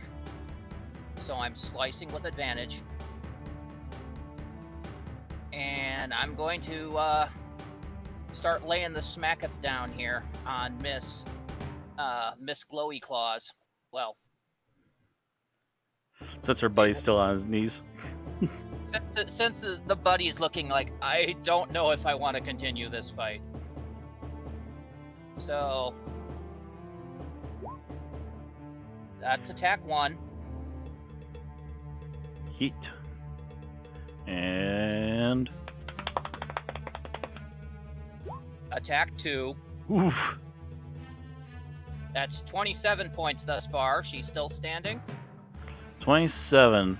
Since she's at full health, yeah, she's still standing, but she's hurting almost as bad as this guy that's on his knees right now. You cleave her twice, and she's just like, oh, you go for it again. Oh, she just about doubles back as you hit her a third time. She looks in a really bad way. She is basically bleeding, just about bleeding out at this point. Her entire white robe is a mess. It's even in her hair a bit, and she's literally clasping a hand over one particularly nasty gash. She's just like looking like she's about ready to run for it too. Let's picture this guy over here being like, "Oh great, I'm gonna have to raise her too." Why is it me all the time? Why do I have to save everyone? How about you all just go eat worms? I'm gonna go visit the tower. Oh wait, there's enemy skeletons up there. Shit. Here I am, brain the size of a planet. Here And I I am, have brain to the fight. size of a planet. You call this job satisfaction because I don't. I'm just going to my favorite cafe. Oh shit, they just destroyed it. And they blocked the wall in there. And actually, I forgot there's actually archers up on the wall. I'm gonna give them a general number here to try and hit. That's not what I was asking for. Actually, oh gosh, I'm trying to think how many of them are up there. No, let's just say that's how much damage that all of them do. Oh shit. Okay. You see a volley of arrows come down. These three get pelted with several arrows. This poor guy in front of you, Azina, he's panting and looks like he's barely holding on to life. The other one next to Felena is not looking much better. Or next to Giselle. Giselle, sorry. Lena. The poor bitch boy of the group, he's in a bad way, but he's not out yet. Why me? And unbeknownst to him, for the end guy here who hasn't been shot yet, all of a sudden a couple of skeleton archers start looming over him and immediately start taking unseen back shots at him. And he's starting to feel some pain. Here I am, bringing the ow, ow, Oh, ow, oh, oh, ouch! I'm not meant to be a quill! I'm not meant to be a pincushion! I'm never included. Ow, ow, ow, ow! I take it back. I take it back. I don't want to be in this! I don't want to be this anymore now! So I've named this guy Eeyore, just to let you know. I don't know what his real name is, but that's what I'm calling him. This is the and thanks I get. I'm sitting here and helping I'm my never- friends. I'm getting shot with arrows now. Just great. It's actually not bad, man. Is it always the arrows? Always the arrows, always me too. Always raising the dead. Thanks for at least being concerned enough to shoot me. No one cares about Eeyore. Okay. But yeah, back to So- the necromancers. This guy in front of Xena is going to panic and try and make a run for it. You're gonna run! Huh? Where the fuck's he gonna run? Probably into the temple. He Actually, I can got an either attack run for the of temple or he can run for the tower. Actually, I'm gonna roll to see how dumb he is. I get an attack of opportunity on him no matter what he does, though. Oh yeah. Yeah, but he's gonna. Okay, he's smart enough to realize that going to the temple is just gonna get him cornered. He's gonna try and make a run for the tower. You get a chance to swing at him. He's occupied, so hit him. Hit him. You hit him. Yeah. Kick him in the nuts. Yeah, you make. He finally just starts to pull away from you. Swipe. Sever an arm. He screams and falls over and just basically almost immediately starts bleeding out. Oh, so that means that any undead that he was controlling are no longer under control. Yeah, speaking of which, out of that 50, you suddenly see two of them just suddenly stop at their heels, hiss, and start attacking the group around them. I just picture the blind guy going, "What's happening, guys? Tell me." And he Tell me hears what's this, happening! Oh, I fixed my nose! Ow! He finally gets his eyesight back, and the Xenomorph Queen's just hovering over him. You know, Mother always told me about days like this. Hissing noise. Oh no, God, I don't want to know. This hissing noise. one just saw her friend die, and she's about to panic. Let's see if she's any smarter. Not particularly. Oh yeah, I forgot to ask. after She's cut his actually arm what off- she's actually going to do is she's going to cast Mage Shield first, and then try to make a run for the shrine You for mean the mage the armor? base. You see, when I cut his arm off, was his hand still glowing? You meant mage armor, right, Matt? Because Yeah. there's mage armor and there's shield. Don't check, cause yeah, there's both of those spells. Shield is a reaction spell. It's if somebody's hitting you, you can shield. Yeah. Mage armor. Okay. Yeah, she casts a mage armor and goes running. Giselle gets a chance to hit, but she has to hit above a 15 instead of a 12 this time. Oh, she does. Oh! Yeah, she starts to immediately turn away from Giselle and starts to run. Giselle immediately, ha! Just a quick thrust in there, and you just see go right through the necromancer's heart. She's just kind of slowly slumps down to her knees and slides off the sword as she tumbles forward. Poor blind man is going to be hit by so many skeletons by this turn. Because any that she was controlling. are Yep. now. As you also hear amongst the group of 50, another couple more start to turn and start hissing at everything in the general in the general area around them.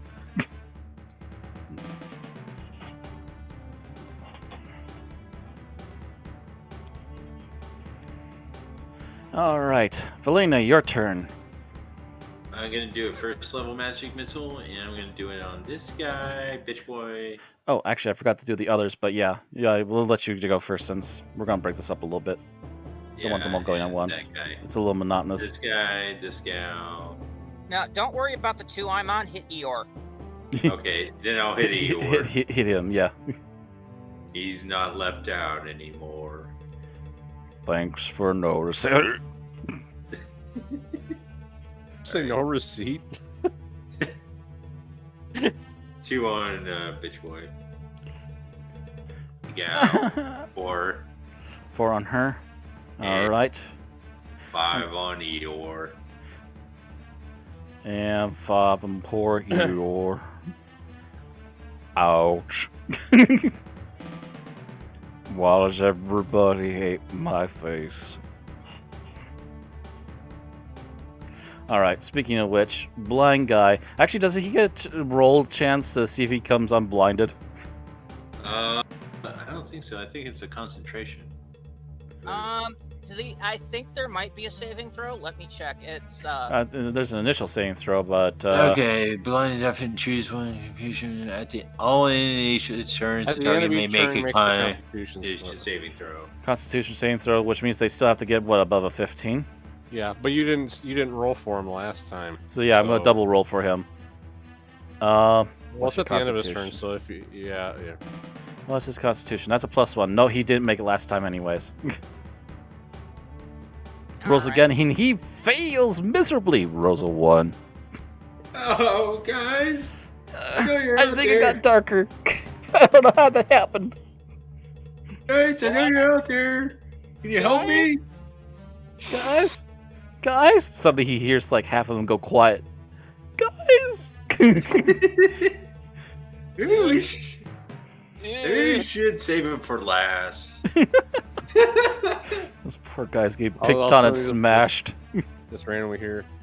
Hey, John, I want some lasagna.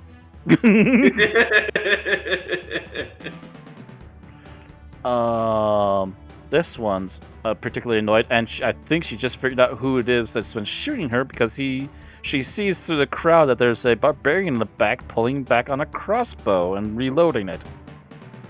She don't take kindly to them kind of attacks on her person. Let's see, what can she do about it? She's probably like if she's the other one, she's got plenty of range. Oh yeah, she's got plenty of range. It's just a matter of which one would be more likely to hit him.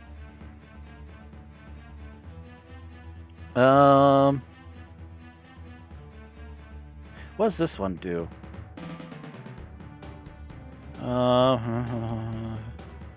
Make a ranged spell attack against one target. If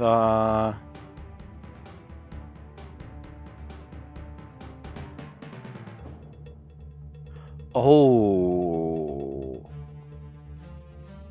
Ooh, that's gonna be nasty. Make a Constitution saving throw, so he has to. Oh, at the end of each turn, so he has to. So let's see if she hits this one. She's gonna try and hit him with a Ray of Enfeeblement. Oh yeah, that's a sucky one to be hit by a barbarian. Yeah, that's a negative to your strength until you end the spell or end the person who casts the spell. Oh! She rolled a 19 and she gets a +4 to hit. Ouch. Yeah. So what does that do again? That was a negative to his strength. Yep. Only half damage with weapon attacks that use strength. Ow. Yeah, like I said, that's a barbarian. That's the barbarian buster. At the end of each of his turns, though, he can try to make a Constitution. He can keep saving making a throw. Constitution saving throw each turn, but yeah. Otherwise, he has to wait until it's done. Right, As I'm a trying to. barbarian, you're good at Constitution, but it does stop you this round.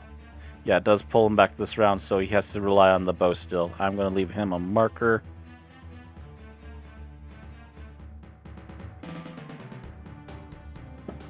She broke his heart. No strengthy. And the skeleton group that's gone wild. Actually, first we roll for the wild ones. They're just attacking any skeletons around them at this point. Oh, so the ones around me don't do anything? Those are necromancers, not skeletons. Yeah, Yes, but I know. they never got their turn. Oh, that's right. I keep forgetting that they still have their turns left. The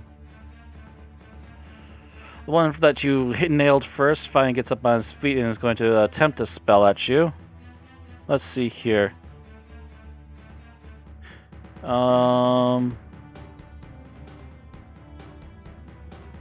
Because yeah, I don't think they have anything to actually pull away from you without getting hit. No, not that I'm seeing. Oh, since his buddy over there just did a ray of enfeeblement. Ranged. Oh, that's true. You're still gonna get an attack of opportunity. He's gonna risk it for the biscuit. He's gonna risk it. He's gonna risk it. 14 plus 2, that's 16 to hit. Well, guess what? I get the attack first. If I kill him, then his spell doesn't go off.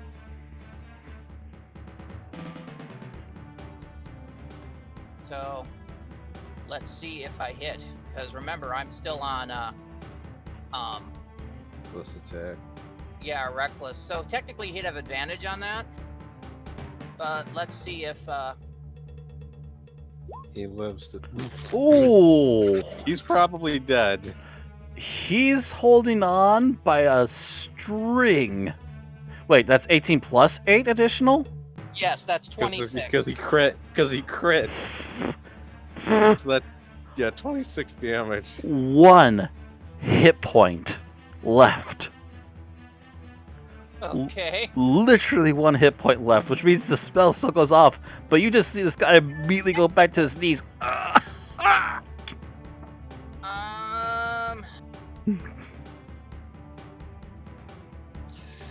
Doesn't go off.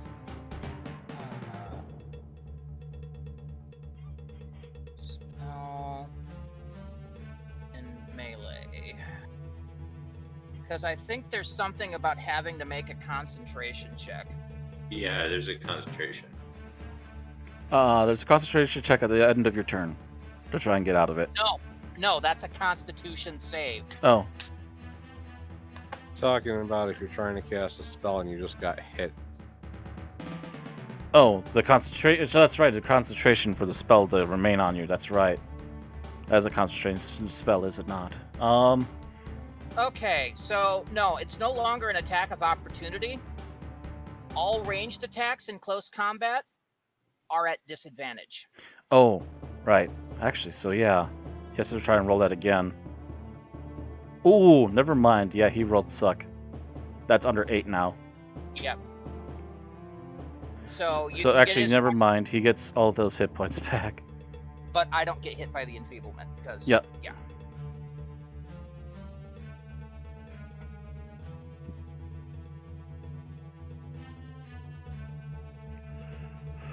So, okay, brought his hit points back. You are not enfeebled. Mhm. There you go. Alright, and then the one next to you still has a glowy hand of doom and tries going for it again. She's lost some hit points now. It'd be nice to hit you. Oh, 22. That will hit. So 3d6.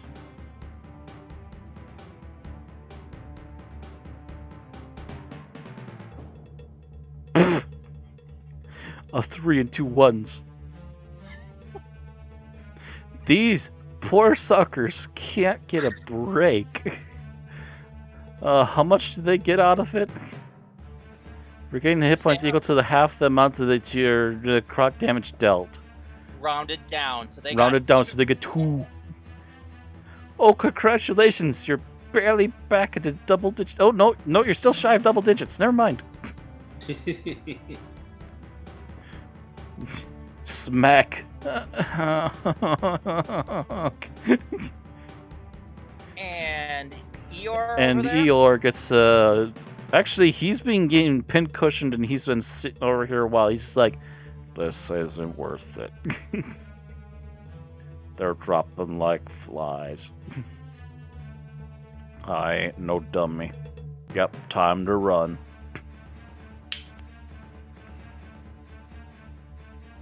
And yeah, so immediately he's like, not going past the barbarian. That's dumb. That's death. go and run for the tower, and he disappears inside the tower. He is out of here. He is booking. He doesn't want any part of this anymore. So can I keep that great sword strike for my next attack? You know what? Since you already rolled it, sure. I'm gonna say you can keep that for your first 3 attacks. All right. Theobald, and actually, since the guy is gonna leave and abandon his skeletons, he's not even focusing on them anymore. I'm gonna say 2 more skeletons just went wild. Only 2? I thought he was doing half the raising. He was doing quite a bit of it, but even if he did all of it, he'd be burnt out of spells already by now. At least at that level. You know what I realized? I forgot about something on both of my previous turns. I have 2 attacks! I was wondering about that. I was also wondering if the rogue had more than 1 attack. I think she does, and I'm not sure off the top of my head. Well, either way, those bastards are dead. You're only over there with Bitch Boy. And I also just remembered that the skeletons need a roll. The crazy skeletons do take out a couple of their own. And what remains of them...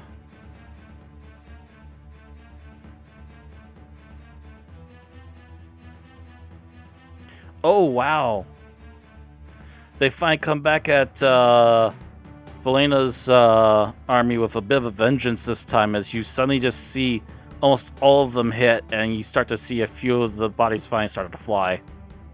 Ooh. Well, that's what the reserves are there for. Yep, that's why you still have plenty of them, but yeah, you suddenly you just sank like below 170.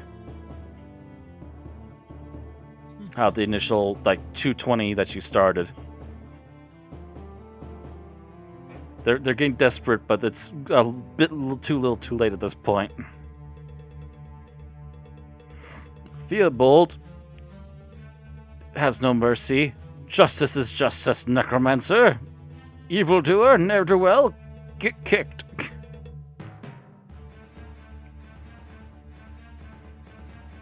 Thy Lord Mistress says, taketh thy boot to the head. Boot to head. Boot to the head. Oh. Going for the.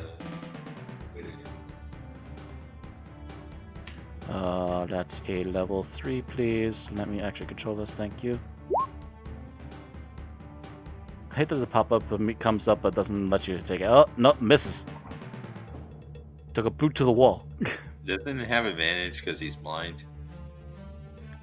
Do you get advantage for blind people? I don't know. Well, he's I think it's unable only to when dodge. he's attacking. I think it's mainly when he's attacking that he has a disadvantage. But Yeah, it's for his own attacks that he gets disadvantage. No, darn. Because you gotta And I remember, can, technically he still has an armor class. I can double check. Where's the list of the status effects?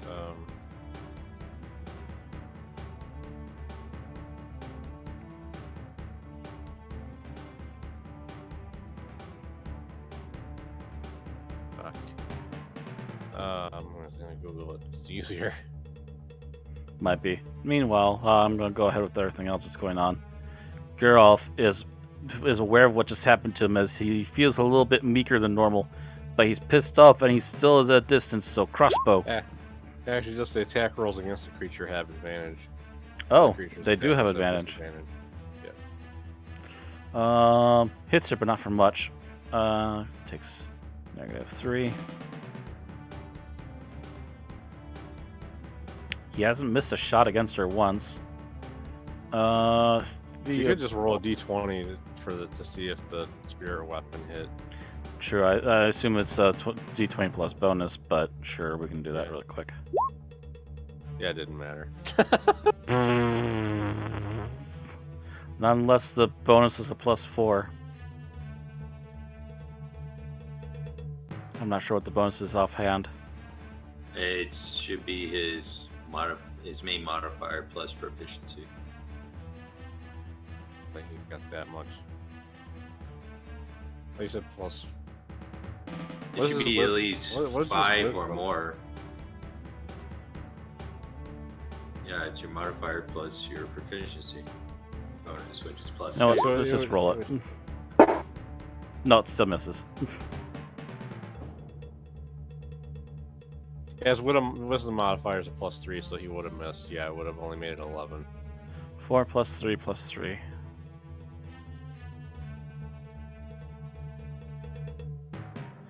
Yeah, I think one of the pluses is from casting it at a higher level. The other one is his plus wisdom. One of them's I think one of them's the proficiency. Oh no, I see that as well. Yeah. Yeah. Yes, 4 plus is 3 proficiency and plus is 3 wisdom. That's what it is. But anyhow. So it's my turn now, right? Because Garroth has shot it. Yeah, Gareth has shot, did minimal damage, but did damage nonetheless. Your turn. Just hit Or- just use subdual on this guy. Poor bitch boy. Oh yeah, I get advantage because he's blind. Yup.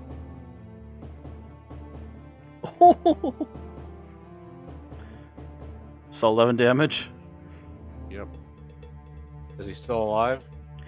You just basically coup de grace him and just I he goes said limp. use subdual on him. I would have just clonked him on the head with the butt of the sword. This is more fun.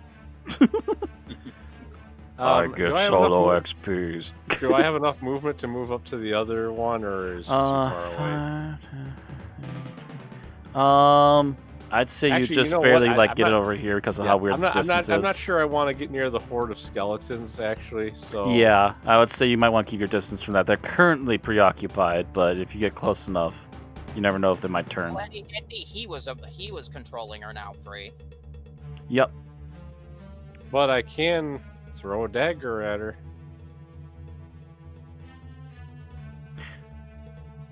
Can you? Like- Is that like a bonus action you can do? I can make 2 attacks. Oh, that's that right. is- Okay.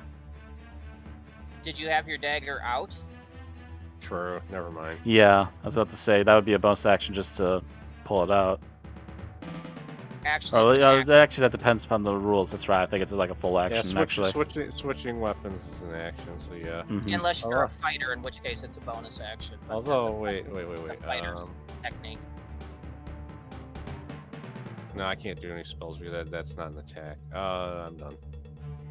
No, good. 'Cause I'm not moving near the horde at the moment. All right. 5, She can 10. bow. 15, 20, 25. I'm going to say it takes a full 30 to try and round them carefully so they don't get attached to her, and she's right there. The necromancer suddenly looks up as this woman in leather armor suddenly comes out from around the corner. And she just looks surprised for a moment, and before she can fully react, a scimitar comes flying at her. Scimitar? I thought she was using rapier. Or rapier, sorry. Wrong weapon. That weapon. Critical, but minimum damage. Critical, but garbo damage. That's 11 damage. Come on, let me see their numbers. Hurts. Hurts a lot, but not dead. Which he got in sneak attack. Does she get sneak attack? No, because it's only when they have another. You either have to have advantage when you're striking them, or one of your allies has to already. Yeah, there has to be another ally next to her. Was she aware that Giselle was there prior? Well, she walked in Before front of making her. the I think attack, it's yeah, kinda she moved hard. into view. Okay. Then she wouldn't. Yeah, she wouldn't get a sneak attack. She moved right into view first.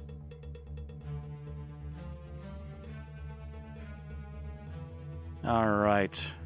Our counterattack. The counterattack. Smash the skellies. And actually, the skeleton leader has an idea as they smash them, but then he gives an immediate order to send some of them into the building to start attacking the necromancers that keep raising them. Right, it's something like that for numbers, and yeah, they smash them and send a portion of their group inside to start attacking the necromancers directly.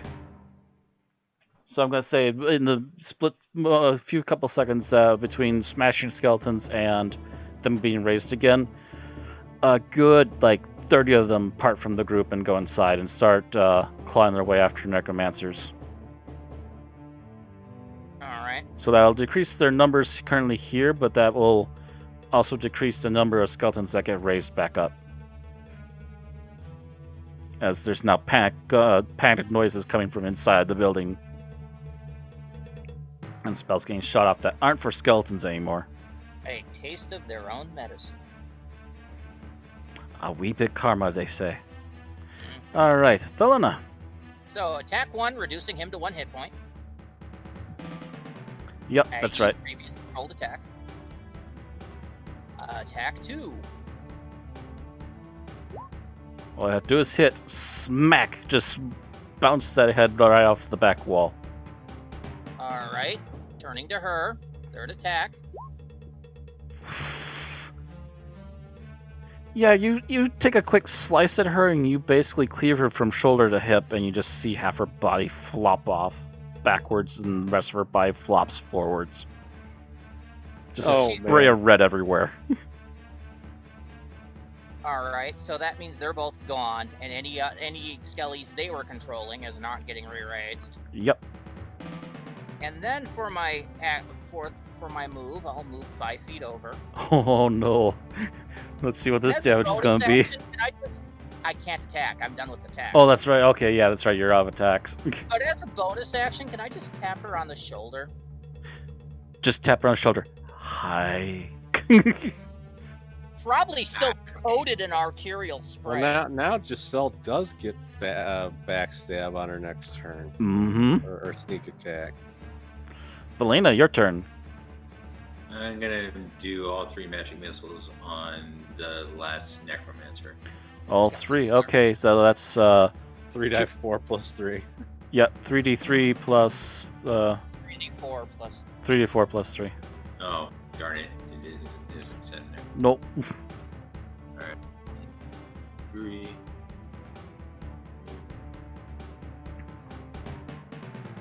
10 damage. 10 damage. Boom, boom, boom, boom. Still standing, but not looking very good.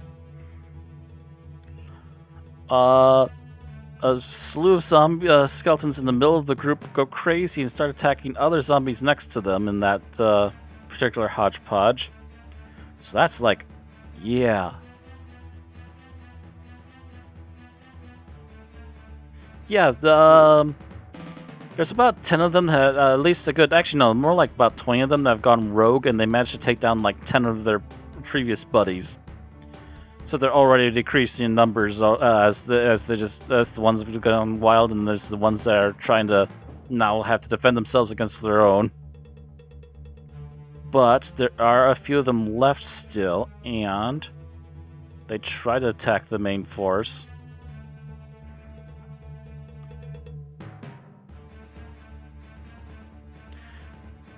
They scrape off another 6 from your main skeleton crew. probably the ones that were already badly damaged. Most likely. And we're back around to Theobald. He can't get the deity close enough, so he's just going to smack the skeletons around. I'm going to say if he disconnects, he probably takes another skeleton down.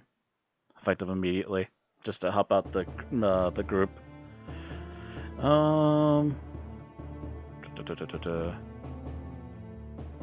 Special weapon.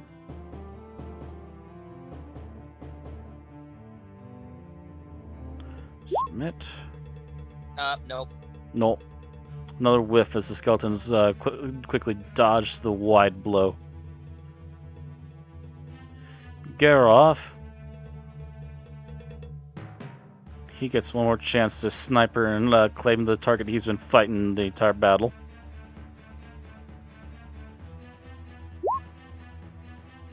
Oh.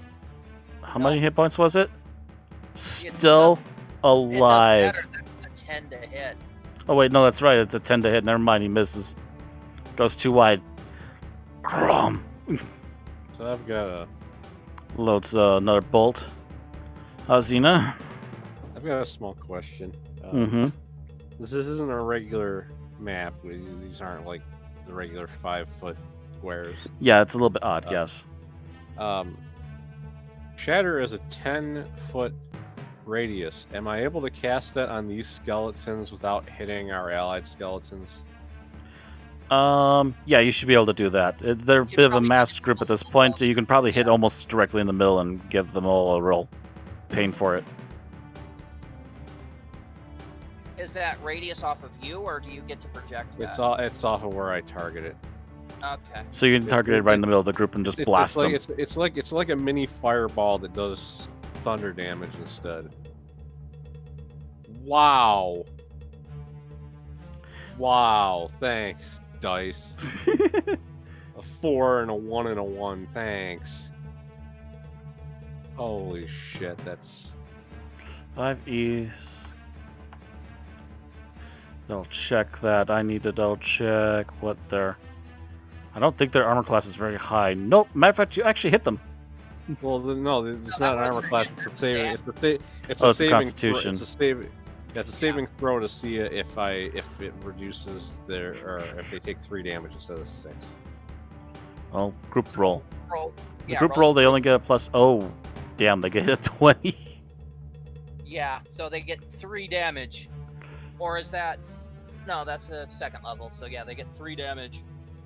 Yeah, I didn't increase the level of it to do extra damage. So you minorly injure the entire group, but you don't knock any of them over. At the moment. Matter of fact, actually, you might have taken out some of the crazed ones. But now we go to Giselle, who tries to finish the last of the necromancers who are currently right in front of you.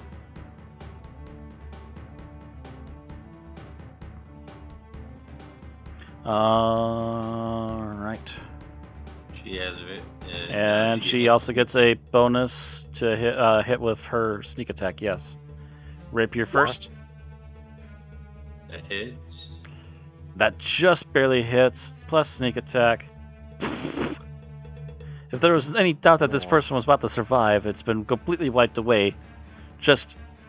She goes in there with the rapier. First wide strike to just deflect the wand out of the person's hand. They look shocked already, and then just right between the eyes and pulls the blade back out. I thought she was gonna pin her to the wall with a freaking rapier. Nah, she doesn't want to lose the rapier. Matter of fact, she's already probably trying to wipe off the rapier on the ground now. Actually, Yeah, probably as the body's falling over, she literally picks up a sleeve. Oh, thank you. Drops it. You know, I had a thought. Didn't she get an Atlantean rapier last time? Oh, that's you right. can I need roll to into improve it regular for gear too. I But mean, it's still kinda did well late, but- considering. And with that, the initial invasion is done. But we're going to leave you on this final note. As the skeleton group gets cleared out one more time, the leader of the skeletons marches up to Mara, turns back to Lena. "You take the necromancers. You kill the White Witch." And with that, they immediately proceed into the fortress to hold the enemy at bay and eliminate any more necromancers that would be trying to stop you. Yabba dabba doo. So next time, you get to go inside. Pretty much, we're going out on us, probably all going into the temple. Yep, so that means the rest of you gather up one more time, double check how everyone's doing. Geralt is no longer... Oh. It's no longer got broken barbarian heart disease. And actually, yeah, they'll probably patch you up next time, but that's where we're going to end things for tonight because we ran late. We're like an hour over almost. But then again, yeah, we almost started an hour late anyways, so that's where we're going to end it tonight. So thanks everybody for watching, and we'll continue this in 2 weeks. See you all then.